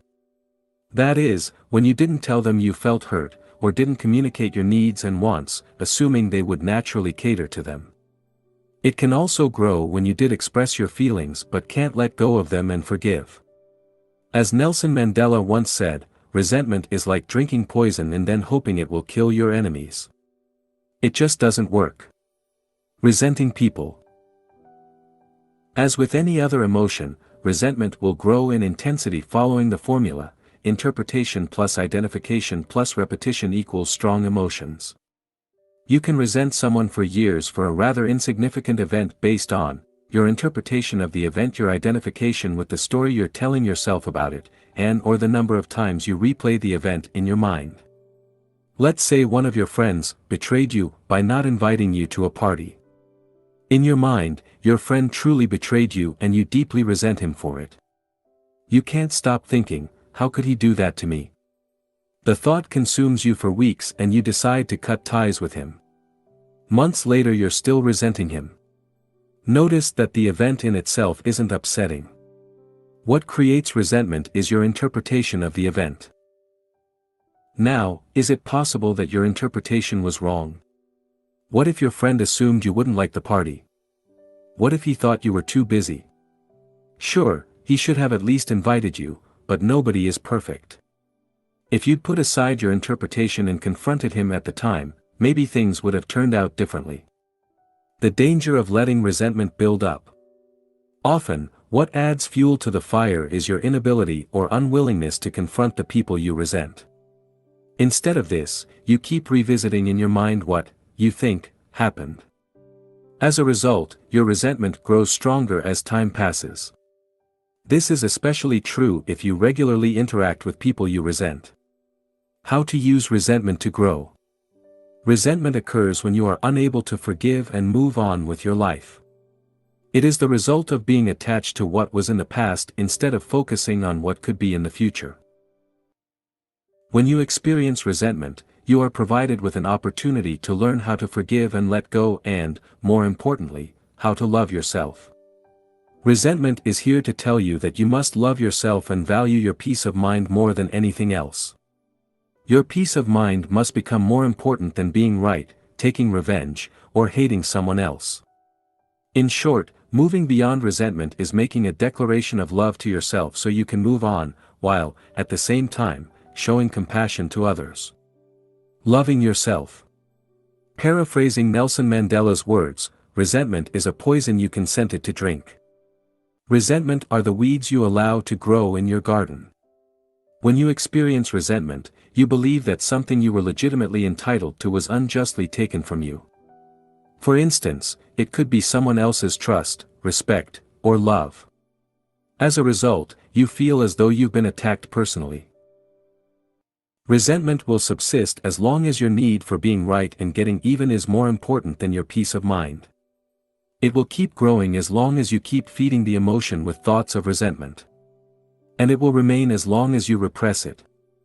That's why it's important you make your peace of mind a priority and learn to forgive others as well as yourself. Loving others. Your ability to release resentment is linked to your level of compassion. The more compassionate you are, the easier it will be to let go of resentment. One important thing to understand is that people always act based on their level of consciousness, or unconsciousness. You may wish someone had acted differently toward you, but if he or she didn't, it's probably because he or she was unable to do so. Thus, rather than saying people are good or bad, it is more accurate to say they are either conscious or unconscious. When they do terrible things to you, it's often because of their lack of consciousness, or the negative emotional state they were in at the time. Sadly, most people are deeply conditioned. Their upbringing leads them to act in a certain way. People often act the same way as their parents, which is why you often hear of people who've been abused by their parents, becoming, in turn, abusive with their children. As Eckhart Tolle wrote in The Power of Now, the mind, conditioned as it is by the past, always seeks to recreate what it knows and is familiar with. Even if it is painful, at least it is familiar. The mind always adheres to the known. The unknown is dangerous because it has no control over it. That's why the mind dislikes and ignores the present moment. In short, the nature of the unconscious human mind is to cling to old patterns and recreate them. Look at your family history and you'll probably notice these patterns. You'll see how people are conditioned. This shows how difficult it is for people to break free from set patterns. I used to resent my mother for being overly protective. I blamed her for not encouraging me to grow, but instead, her actions made me weaker than I already was. Perhaps it was one of the reasons I embarked on a personal development journey. However, I realized she didn't have any bad intentions. She simply meant well and did the best she could. The point is, people do what they can, with what they have, based on who they are and how much they've been conditioned. They make tons of mistakes as well. We all do. It's part of being human. One of the most ridiculous things we try to do as human beings is to want to change the past. What happened in the past was supposed to happen. Because it did happen. Now, the question is, what are you going to do about it? How to deal with resentment. To start letting go of resentment, we'll discuss the importance of 1. Changing/reevaluating your interpretation. 2. Confronting the situation. 3. Forgiving, breaking free from identification, and 4. Forgetting, stopping the repetition. Resentment results from your interpretation of something that happened to you. This interpretation leads you to feel betrayed and to experience anger, or even a desire for revenge. By revisiting the scene in your mind, you allow resentment to build and, because you avoid confronting the situation or person at the root of your resentment, the emotion continues to grow. To prevent resentment from building, it is necessary for you to reevaluate your interpretation of what happened, while confronting the situation or person you resent. After doing this, you must be willing to forgive and release your resentment. Finally, you must choose to forget. This entails not replaying the scene in your mind over and over again. 1. Changing/reevaluating your interpretation. To put things into perspective, it is important for you to look at your interpretation of what happened. Might you have overdramatized the situation? Is it possible you misinterpreted something? Ask yourself, what exactly happened? After you remove your interpretation, only the hard facts will remain. Looking at what really happened may provide you with valuable insights, allowing you to replace your current interpretation with a more empowering one. 2. Confronting the situation. If your resentment is directed toward people, perhaps you need to have an honest discussion with them and share how you feel. Often, resentment builds up when you don't share your feelings with the person you resent. This is often due to fear of appearing vulnerable, fear of hurting the other person, or fear of negatively impacting your relationship with that person. If you can't talk to that person directly, an alternative is to write a letter. Even if you don't send it, the simple act of writing the letter may help you release some of your resentment. 3. Forgiving. Now you've found a channel to express yourself, you can start to forgive. You've looked at the hard facts and reevaluated your interpretation.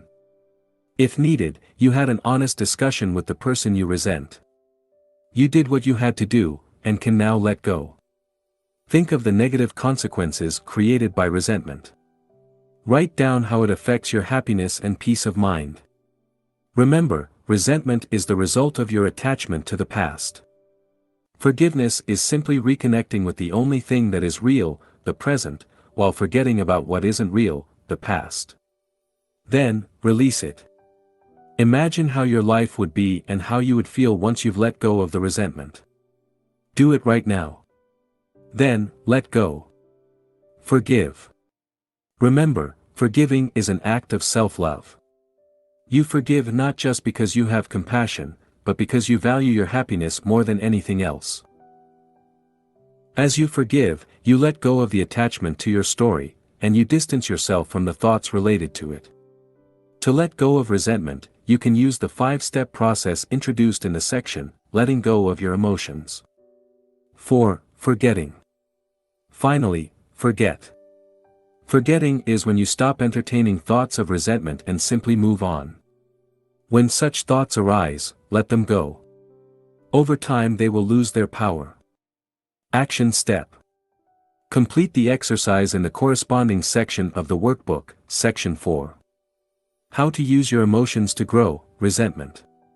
25. Jealousy. When you experience jealousy, you desire something someone else has, but you don't currently have. We all feel jealous from time to time, and this is not something you should blame yourself for. In this section, I will explain how jealousy works and provide you with some solutions to deal with it. How to use jealousy to grow. Jealousy stems from the belief you aren't good enough.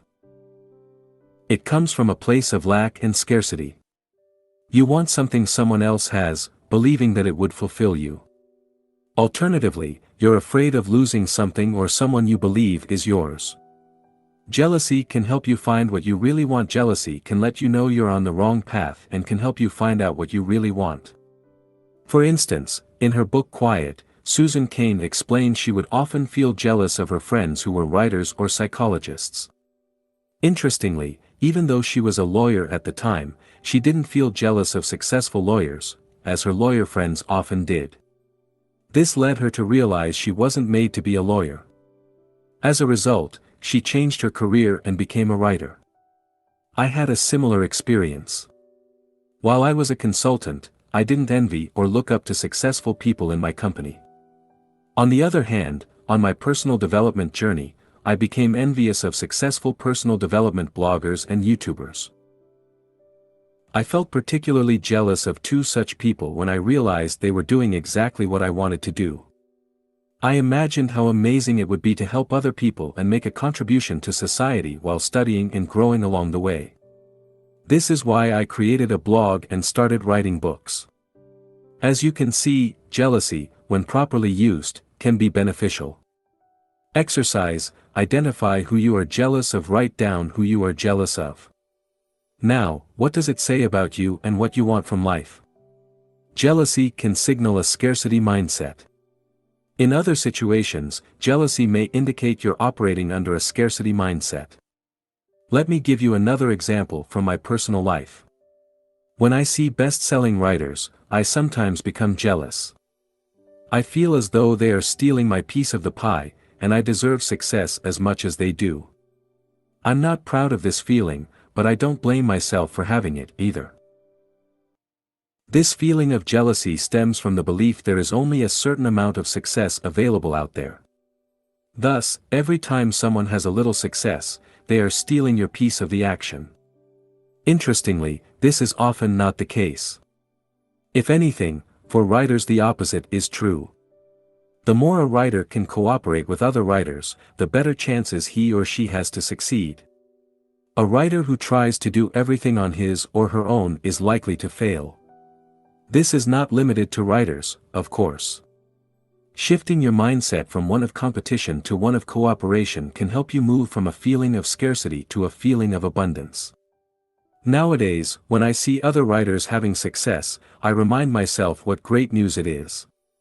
After all, if they can do it, so can I. And the more successful my fellow writers become, the more they are in the position to help me in the future. This also works the other way around. The more I help other writers to succeed, the more they'll be able to help me in the future. As Zig Ziglar said, you can have everything in life you want, if you will just help other people get what they want. Remember, what other people can do, you can do as well. Remember also, success is not a limited resource. Exercise, cooperate rather than competing. Think of a time in the past when you felt jealous of someone else's accomplishments. Now, ask yourself why you felt that way. Then, ask yourself, what would it be like to support the person? How could I cooperate with the person? Why is that person's success good for me? Jealousy may tell you to solve self-esteem issues. Perhaps you're afraid your boyfriend or girlfriend may cheat on you, or leave you for someone else. This usually comes from the belief you aren't good enough, and you need your boyfriend or girlfriend to complete you. Unfortunately, or fortunately, the same way you can't control what people think of you or how they behave, you can't control your loved one's thoughts or behaviors either. Often, the very same desire to control your partner is what pushes them further away.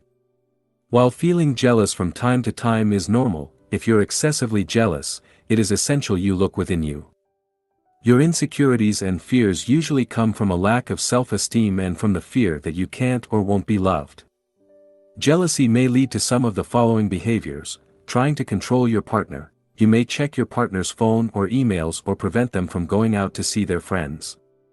Testing your partner to see whether he or she loves you. You may expect your partner to behave in a certain way, and when he or she doesn't, you feel betrayed. This stems from the belief that you shouldn't have to tell your partner what you want or need. He or she should be able to guess. Imagining things that aren't there. You make up all sorts of stories in your mind by extrapolating facts. I invite you to refer to the section, Not Being Good Enough, to discover how to develop a healthier self-esteem. Jealousy may signal you to stop comparing yourself with others. One kind of lingering discontent, shared by millions, is the notion that others are happier than they are. I assure you, they are not. If you could only see the secret sorrows of those whose smiles and activities seem to indicate happiness. If you could only see how fervently they wish to be somewhere else, doing something different, being someone other than who they are. Vernon Howard, The Power of Your Supermind. Jealousy often results from comparison with others. It is important to realize this type of comparison is generally as counterproductive as it is biased. Indeed, you seldom compare apples to apples. You look at some of your friends' successes, but you fail to realize this is only part of the picture. While they may seem happy and successful on the surface, it is quite possible they are unhappy or even depressed. The point is, rather than assuming your friends are happier than you are, it is better to assume that you are as happy as they are. Also, guard against looking only at areas in which your friends seem to have it better than you. Perhaps, you focus on the fact they're making more money than you, or have a partner while you are single. Or perhaps you envy them for some of their natural strengths and abilities. The problem here is you fail to make an apple-to-apple comparison. You dismiss your own strengths or qualities which make you feel as though you're not as good as they are. Even worse, you may often compare yourself with several other people. You look at areas in which they are successful and then you look at your own life to see how well you compare. Of course, not very well. How could you compete with the combined strengths of several people? Can you see how biased and unrealistic this type of comparison is? Yet, this is what many of us do, albeit unconsciously. The bottom line is, if you feel jealous, it may be because you engage in this type of unfair comparison. Instead, why not compare your today's self with your yesterday's self? After all, the only thing you can do is to try to be better than you were yesterday, last month, or last year. Because we all start with different circumstances, skills and personalities, there is no such thing as a fair comparison. Exercise: compare apples to apples. This exercise will help you compare yourself to others more fairly. Select someone you often compare yourself with. Write down all the things you're doing better than that person. Action step: refer to the exercises in the corresponding section of the workbook, Section 4. How to use your emotions to grow: jealousy. 26. Depression. The hardest thing about depression is that it is addictive. It begins to feel uncomfortable not to be depressed. You feel guilty for feeling happy. Pete Wentz, musician. Non-clinical depression occurs when you're not where you want to be in life, you have lost any hope to ever be, and can't accept it. This might happen after a tragic event in your life or more progressively as some aspects of your life slowly fall apart. Depression results from feeling hopeless in one or several areas of your life. Here are some examples: you lost your job and have no hope of finding a new one to match your expectations. You're sick and have no hope to recover as well as you would like to. You are divorced from your partner and can only see your kids once in a while. You have little hope of finding a suitable partner. You're in so much debt that it seems as though you'll never get out of it. You suffered a bereavement. While the events above are tragic, depression can also be created out of more ordinary, less severe events. For instance, some people may spend so much time dwelling on the past or worrying about the future they eventually become depressed. This may happen even though no significant events have occurred in their lives. It is essential to remind yourself that depression, like other emotional states, is neither good nor bad, it just is. You are not your depression. You existed before it, you exist during it, and, all things being equal, you will exist after it. Depression is an active process. While it may seem as though depression is happening to you, it is, in fact, created by the negative thoughts you identified with. Thus, you do have some responsibility in creating your depression. Does it mean you should feel guilty or beat yourself up for being depressed? Of course, not. Never. In fact, you should never beat yourself up for any of the emotions you feel. That would be pointless. What it means, however, is that, because you've played a part in creating your current emotional state, you also have the power to get out of it. And that's great news, right? Remember Dr. David K. Reynolds' first-hand experience with depression? He wrote the following: depression can be created by sitting slouched in a chair, shoulders hunched, head hanging down. Repeat these words over and over: there's nothing anybody can do. No one can help. It's hopeless. I'm helpless. I give up. Shake your head, sigh, cry. In general, act depressed and the genuine feeling will follow in time. David K. Reynolds, Constructive Living. David K. Reynolds' depression was entirely self-created. It was an active process that involved adopting a certain body language, repeating certain words, and having certain thoughts. He had to act in a certain way to become depressed. The good news is that because you have the power to create depression, you also have the power to climb out of it. However, in a negative state such as depression, ignoring negative thoughts and replacing them with more positive ones can be extremely challenging. Even if you try to think positive thoughts of gratitude, joy, or happiness, at first, they will seem to have no power. But you may experience other negative emotions such as anger, for instance. You may ignore your anger at first. Your friends may even encourage you to do so. They would rather see you quiet and depressed than angry. However, sometimes anger may help you move up the emotional ladder and overcome depression. Keep in mind, any emotions other than depression can help, and learn to embrace whatever emotional state seems to give you more energy, and therefore provide more power to move up the emotional ladder. David K. Reynolds also suggests that feelings fluctuate over time even with depressed people. He wrote, "In the deepest depression there are ripples and waves of somewhat lighter moods. You can use moments when you feel slightly better to take whatever action may be beneficial to you at that time. How to use depression to grow. Depression is a sign you've lost touch with reality. Have you noticed that human beings are one of the few species on Earth that have the ability to become depressed? This is because they are the only ones who can get lost in their mind and become enslaved by negative thoughts and disempowering stories. Depression is a sign that you need to move away from your mind, by letting go of your worries about the past/future or your interpretation of the present situation, and reconnect to the present moment. It can be a powerful invitation to let go of the identity you've been clinging to for so many years.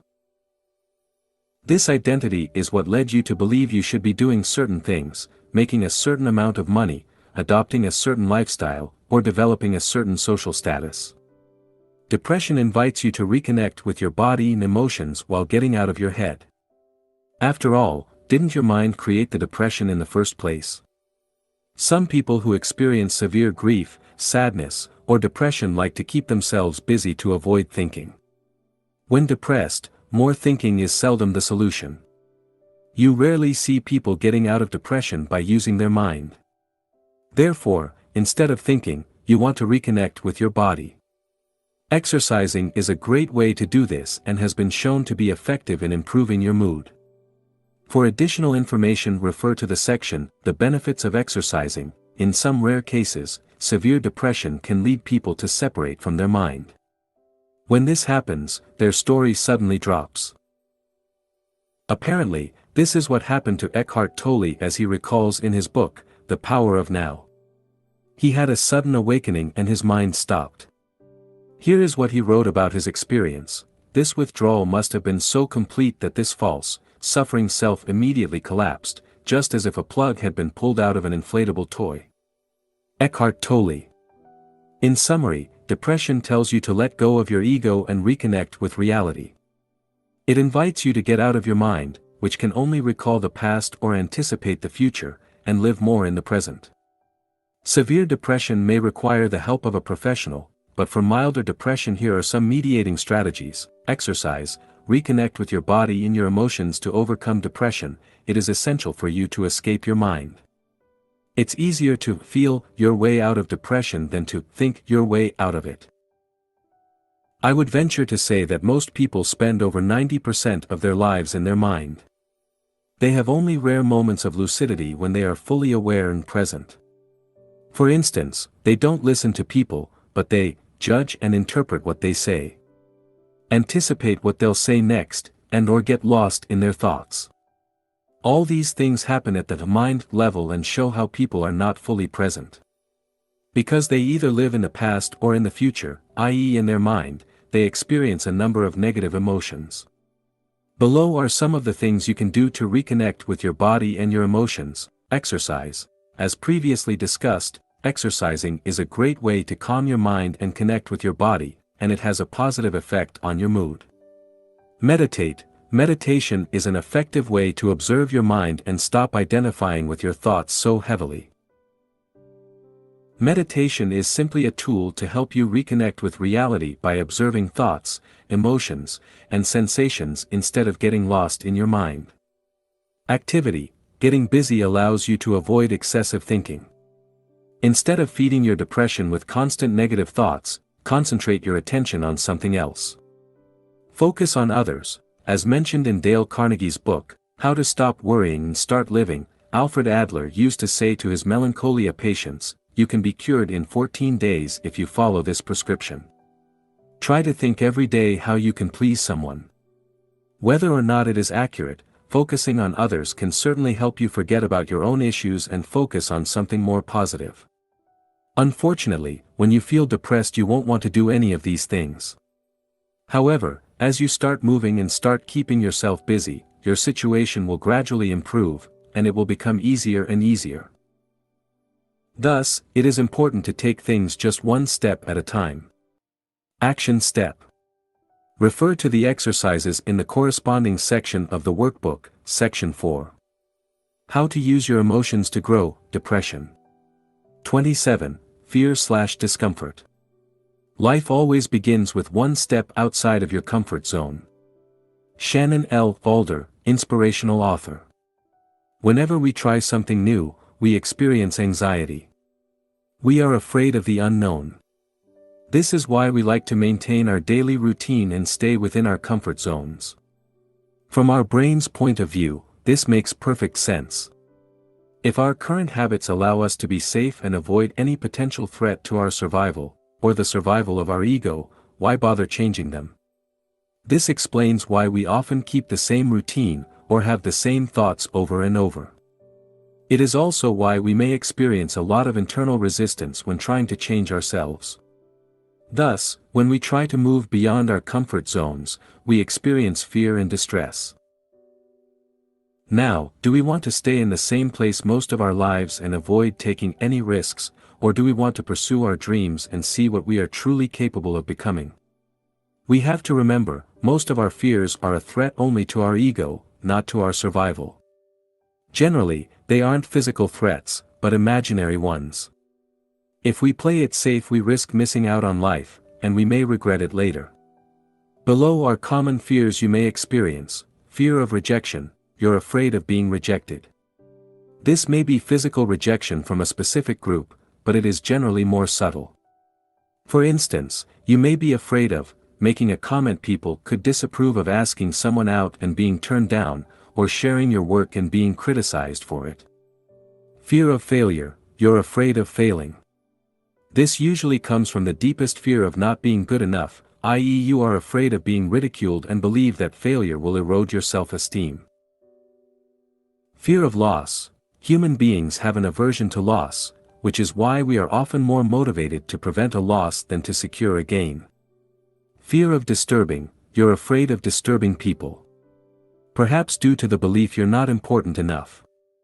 As a result, you may feel reluctant to affirm yourself for fear of appearing selfish. Fear of success, you're afraid of success. You may worry you won't be able to sustain it with all the added pressure on your shoulders. How to use fear to grow. The fear of doing something new is often a sign you should go ahead and do it anyway. This indicates a great opportunity for personal growth.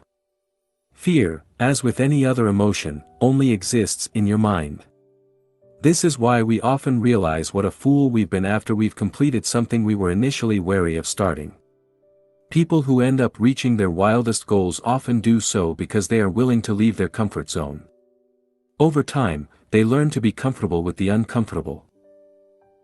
Picture one thing you were once afraid to do, that is now no big deal for you. For instance, I bet you were scared the first time you drove, or on your first day at work. Now, didn't you get used to it? The truth is, people have the formidable ability to learn. The key is to grow accustomed to experiencing discomfort once in a while. By not facing your fears on a regular basis, you will greatly limit your potential for development. Staying inside your comfort zone can also erode your sense of self-esteem as, in the back of your mind, you know you're not doing what you're supposed to do. There is a law in nature: things either grow or die. The same goes for human beings. When humans don't move beyond their comfort zone, they start dying inside. Don't let that happen to you. As Benjamin Franklin said, some people die at 25 and aren't buried until 75. Make sure "some people" doesn't include you. Taking action. The first step to move out of your comfort zone is to realize even the most successful people on earth feel fear. Courage is not the absence of fear, it is taking action despite the fear. Courage is realizing fear is not going to go away and doing what you want to do anyway. Without fear, there is no courage. As you face fear on a regular basis, you cultivate courage and turn it into a habit. You don't need to avoid fear or numb yourself to it before you can take action. Instead, you must accept the fact that fear won't go away and get used to it.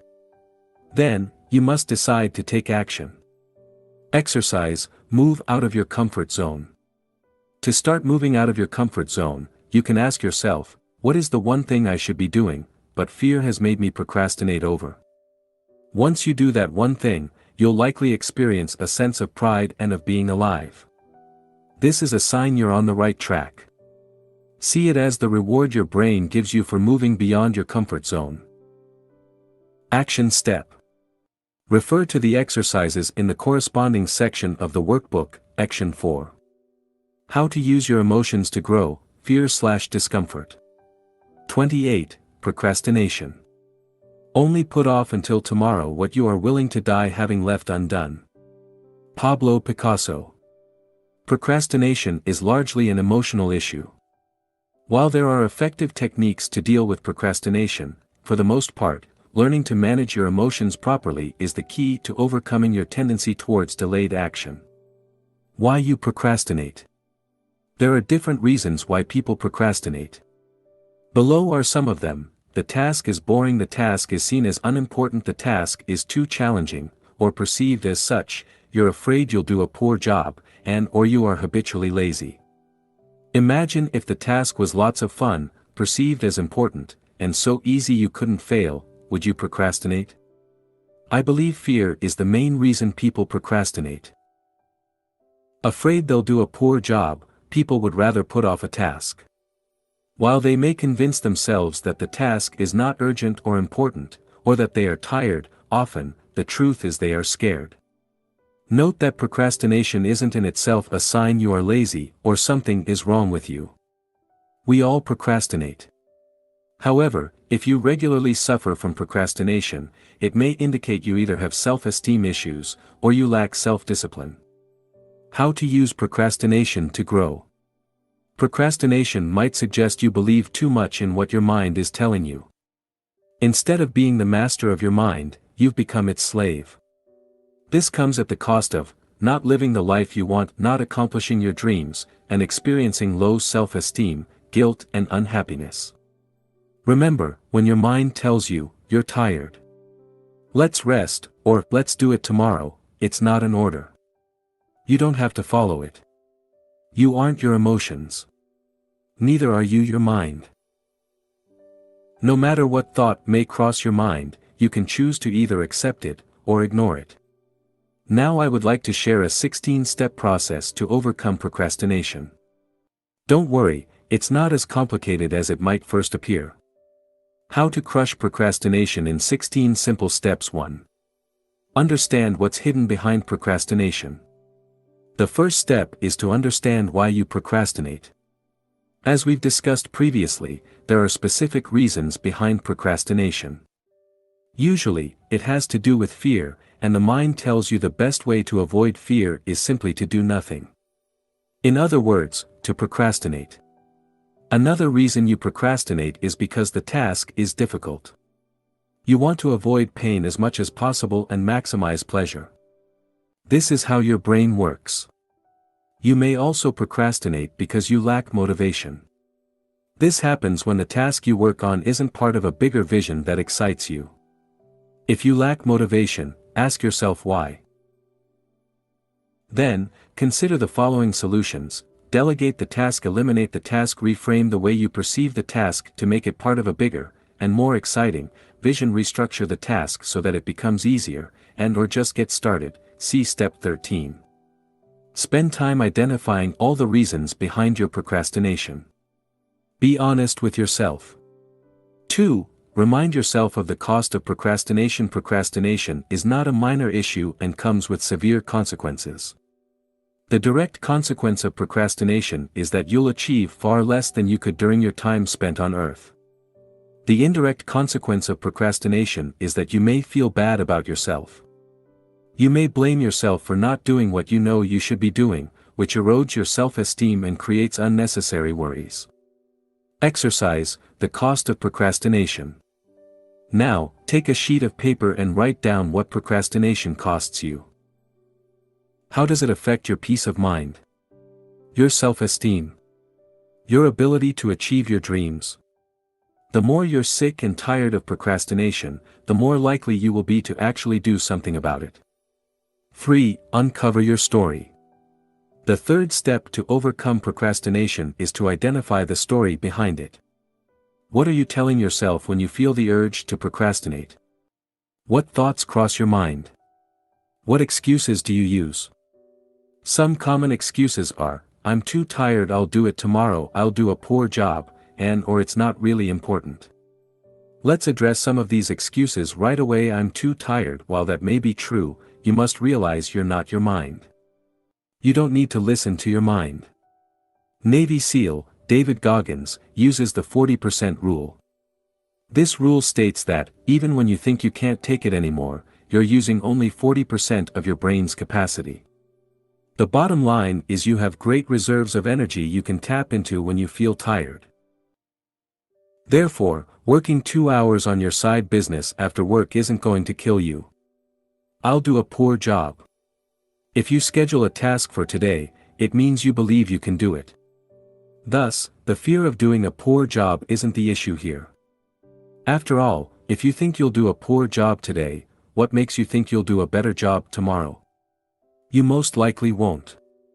That's just a story you're telling yourself. I'll do it tomorrow. Doing it tomorrow might not be a big deal. However, if you can't discipline yourself to finish today's tasks, what are the chances you will design your ideal life in the future? Remember, disciplining yourself to complete the task in front of you is, ultimately, what will allow you to create your future life. Time, effort, and self-discipline are required to create anything of value in your life. It's not really important. Even if that is true, not completing a task you scheduled creates an open loop. Then, somewhere in the back of your mind you know that you still have to complete that task. If you keep putting off tasks, you'll soon start losing motivation. At some point, you may even end up feeling stuck without knowing why. Exercise, write down your excuses. Start becoming aware of all the excuses you come up with. Write them down, then, address them one by one. They control you because you let them to. Commit to addressing them. 4. Rewrite your story. Look at your excuses. Are you too tired? Do you lack time?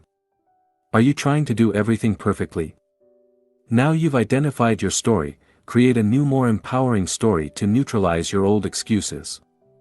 See the examples below. I don't have time for that. I find and make time for whatever I'm committed to.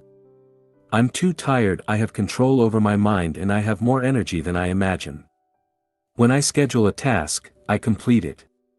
Then, create affirmations or mantras around your new story.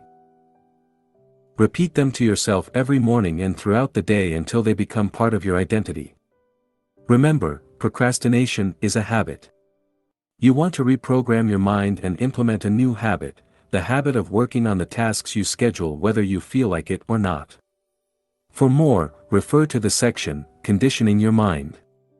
5. Clarify your why. Procrastination is often due to a lack of motivation. When you're excited about a goal, you don't run away from it, do you? No. You can't wait to work on it. Look at the tasks you regularly procrastinate over. Why is that? How can you make these tasks part of your vision to make you feel more motivated? Can you adjust these tasks? Can you learn something from these tasks? Can you envision yourself feeling proud of yourself as you complete these tasks? The stronger your reason, your why, the easier it will be for you to overcome your tendency to procrastinate. 6. Identify the ways you distract yourself. The next step is to notice all the ways you distract yourself. What are your own ways to procrastinate? Is it going for a walk? Watching videos on YouTube? Drinking coffee? Or perhaps reading books on how to overcome procrastination? Unless you're aware of all the ways procrastination manifests in your life, you'll have a hard time overcoming it. Exercise, make a list of all the ways you procrastinate. Take a couple of minutes to write down all the way you procrastinate using the free workbook. 7. Stay with the urge. As you feel the urge, stay with the emotion. How do you feel? Allow yourself to feel the emotion. Don't judge yourself. Don't blame yourself. Just accept what is. As you do so, you'll gain more control of your mind. Refer to the chapter on letting go of your emotions for more information. 8. Record everything you do to assess your productivity and gather insights on ways you procrastinate. record everything you do in a notebook. Do it for 1 week. Each time you switch from one activity to another, write it down. Make sure you write how much time you spend on each task. By the end of the week, you'll know how much time you spend doing real work and how much time you spend distracting yourself. Be careful, you might be shocked. 9. Set a clear intent behind everything you do before working on a task. Make sure you know exactly what needs to be done. Ask yourself, what am I trying to accomplish here? What will the end result look like? This way, you'll avoid giving your mind room to create excuses. 10. Prepare your environment. Your mind doesn't like what's difficult. It wants things to be easy. Thus, make sure you remove any friction or obstacle so you can work on your task immediately. For instance, if you want to run, have your running gear ready next to your bed so you can go run right after you wake up, after a full warm-up first, of course. For computer-related tasks, remove all distractions from your desk and make sure you can access all the files you need immediately. 11. Start small. Instead of putting a lot of pressure on yourself, why not start small? Rather than writing 2 pages of your manuscript, maybe you can write 1 paragraph. Rather than exercising for 1 hour, why not start with 5 minutes? Making your task smaller will help you overcome procrastination. Not only that, but it will also allow you to build momentum. So, whenever you have an option, make sure you start small to reduce the pressure. 12. Create quick wins. Facing daunting tasks every day will set you up for failure and kill your motivation. Learn to chunk down your tasks and set small milestones, ones you can achieve easily. This will allow you to form the habit of completing your tasks 100%. Increase your self-esteem as you accumulate quick wins, and reduce the urge you have to procrastinate.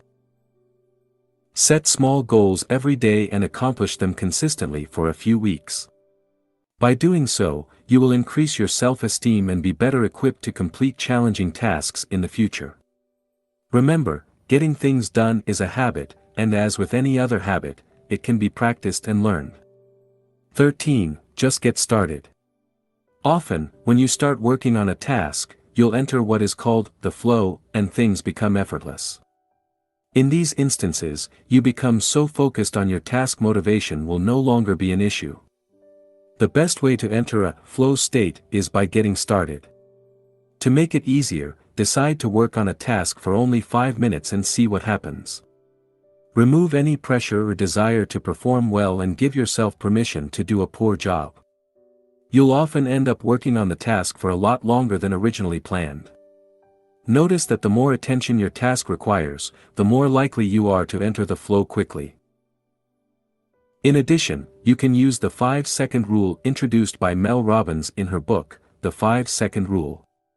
This rule states that you only have a 5-second window to take action before your mind talks you out of it. For more on the 5-second rule, refer to the section, Conditioning Your Mind. 14. Create daily habits to support you. If you tend to procrastinate on important tasks, commit to working on them first thing in the morning. For instance, if you want to write a book, start writing every morning. Start small. For instance, set a tiny goal of writing 50 words a day, and do it every morning. As you maintain this schedule, you'll develop a writing habit and make procrastination less likely. 15. Use visualization. You can also use visualization to help you overcome procrastination. Below are 2 specific ways to do so. 1. Visualize yourself doing the task. See yourself turning on the computer, opening the file and writing. Imagine yourself putting on your running shoes and going for a run. This type of visualization has been shown to increase the likelihood you work on the task. Try it out. 2. Visualize yourself having completed the task. How would you feel once the task is done? Liberated? Happy? Proud?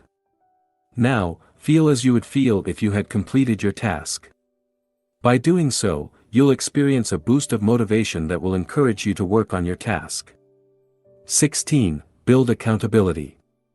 If you have a hard time completing a task, you might need some accountability. When I'm likely to procrastinate, I like to send a message to a friend and tell him I will complete a certain task by a specific date. Another way to build accountability is to have an accountability partner you communicate with on a regular basis. You could talk to him or her once a week and share your list of goals. You could look at the important tasks you're likely to put off and set a specific deadline for each one. Then, you could send an email to your accountability partner to let him or her know when you completed a task. If you follow this 16-step process, you should be able to overcome or, at least, significantly reduce your tendency to procrastinate. Action step. Follow the 16-step process using the corresponding section of the workbook, Section 4. How to use your emotions to grow, procrastination. 29. Lack of motivation. People often say that motivation doesn't last. Well, neither does bathing, that's why we recommend it daily. Zig Ziglar, salesman and motivational speaker. Lacking motivation is usually a sign that you don't have a compelling vision to pursue. People who have an exciting vision seldom lack motivation. While they may experience setbacks along the way and feel frustrated or even mildly depressed, they tend to bounce back quickly by reminding themselves of their vision. Lack of motivation is also a sign you're not following your bliss. It shows there is a misalignment between what you do and who you are. The word enthusiastic comes from Greek and means filled with the divine. If you lack enthusiasm, you're probably out of touch with the essence of who you are. I've never heard of a Nobel Prize winner retiring early because he or she was bored. In fact, most of them will work until the day they die. This is because they have a clear purpose. Similarly, I've never seen billionaires selling their companies to retire on a tropical island.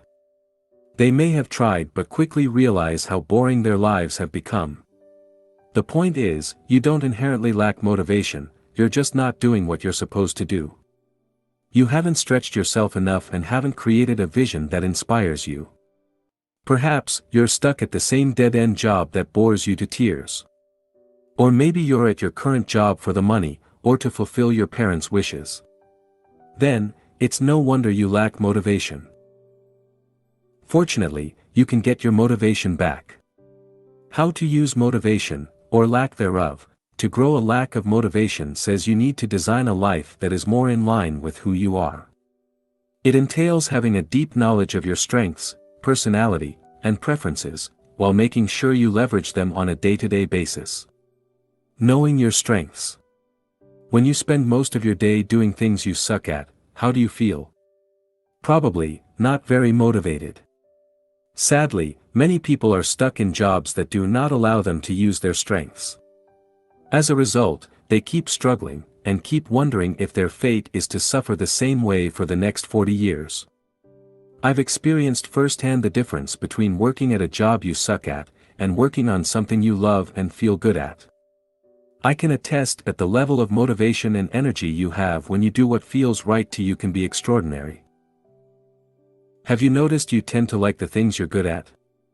You may not necessarily enjoy the task in itself, but receiving positive feedback gives you a sense of pride and make you feel good about yourself. Now, if you were constantly reminded what a poor job you're doing, would you still love that same task? The point is, there are things you are good at as well as things you enjoy doing.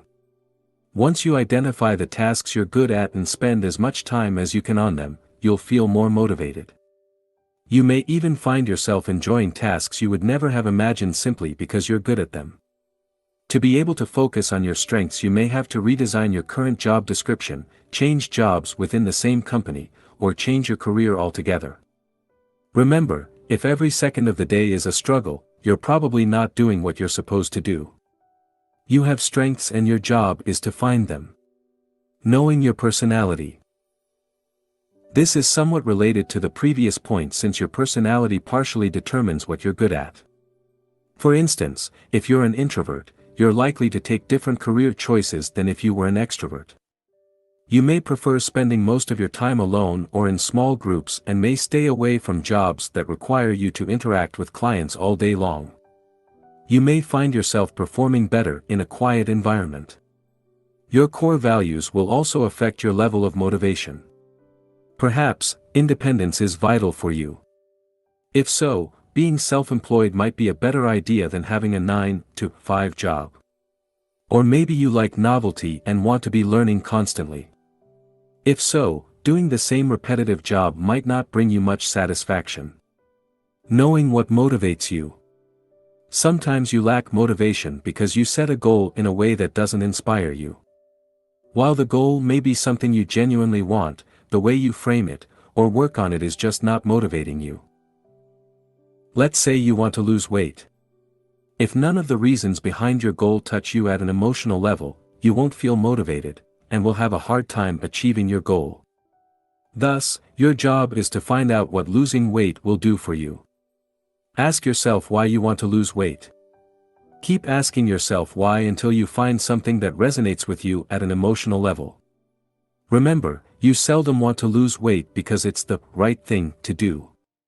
You want to lose weight because it will make you feel a certain way. This is the meaning you give to losing weight, and you must get it right if you want to succeed. Now, you can also ask yourself why you don't want to lose weight. It may help you uncover the reasons why you're struggling losing weight. If you overeat because it makes you feel good, you need to ask why is that? Is it a habit? Is it because you're stressed? Is it because of your environment? Is it a way to escape from something? Knowing why you're doing something is important. Once you have a strong why, who knows what you can accomplish? Motivation comes and goes. Here, it is worth mentioning you don't need to be motivated all the time. Motivation comes and goes. There is no need to beat yourself up when you feel uninspired. To help you take action when you lack motivation, it is important to have a system that allows you to stay on track with your goals. Build the self-discipline needed to do things and you don't feel like it, and have self-compassion and love yourself instead of blaming yourself for everything that goes wrong in your life. Putting a system in place means having a daily routine that allows you to move toward your goal. For instance, it could be working on a task for a certain amount of time first thing in the morning. Sticking to that ritual every day is one way to build self-discipline. Another way is to set small goals every day and achieve them consistently. Having self-compassion means encouraging yourself instead of beating yourself up. To learn more about how to create a morning ritual, you can refer to my book, Wake Up Call: How to Take Control of Your Morning and Transform Your Life. Feeling stuck. Sometimes, you feel stuck. You're not motivated to do anything, or you feel overwhelmed and don't necessarily know why. This often results from either having too many open loops in your life, or from procrastinating on a major task. Let's see what you can do to unstick yourself. A simple 3-step process to unstuck yourself whenever you feel stuck. Try the following 3-step process. 1. Make a list of all the tasks that need to be done. 2. Identify one task you've been putting off. 3. Complete that task. There is often one specific task you've been putting off for a while. While this may not necessarily be a difficult task, once you commit and finally complete it, you feel so good you may end up completing many more tasks. As a result, you will start building momentum and allow yourself to get unstuck. If you cannot work on that one specific task, start with a less daunting one. This will also help you build momentum. Closing open loops. If you've been putting off too many tasks or have too many unfinished projects, you can do the following. 1. Make a list of all the tasks or project you want to complete. 2. Set aside a specific time to complete them. Perhaps, just a few hours could allow you to finish many of these tasks. Or maybe you need longer. If so, take more time. 3. For bigger projects, in the next few days or weeks, focus on only one project until it is complete. 4. Reschedule, delegate or abandon some of your projects. To learn how to get your motivation back, you can refer to the second book in the Mastery series, Master Your Motivation. Action Step. Refer to the exercises in the corresponding section of the workbook. Section 4. How to use your emotions to grow: lack of motivation. Conclusion. Thank you for purchasing this book. My sincere hope is that it helped you make sense of your emotions and gave you the tools you need to start taking better control of them. Remember, the quality of your emotions determines the quality of your life. Therefore, learning how to change yourself and your environment to experience more positive emotions is essential for your well-being. Let's face it. You'll keep experiencing negative emotions throughout your life, but, hopefully, each time you'll remind yourself that your emotions are not you and will learn to accept them as they are before letting them go. You're not sad, depressed, jealous or angry, you are what witnesses these emotions. You are what remains after these temporary feelings fade away. Your emotions are here to guide you. Learn as much as you can from them, and then let them go. Don't cling to them as if your existence depends on them. It doesn't. Don't identify with them as though they define you. They don't. Instead, use your emotions to grow and remember, you are beyond emotions. How could you not be? They come and go, but you stay. Always.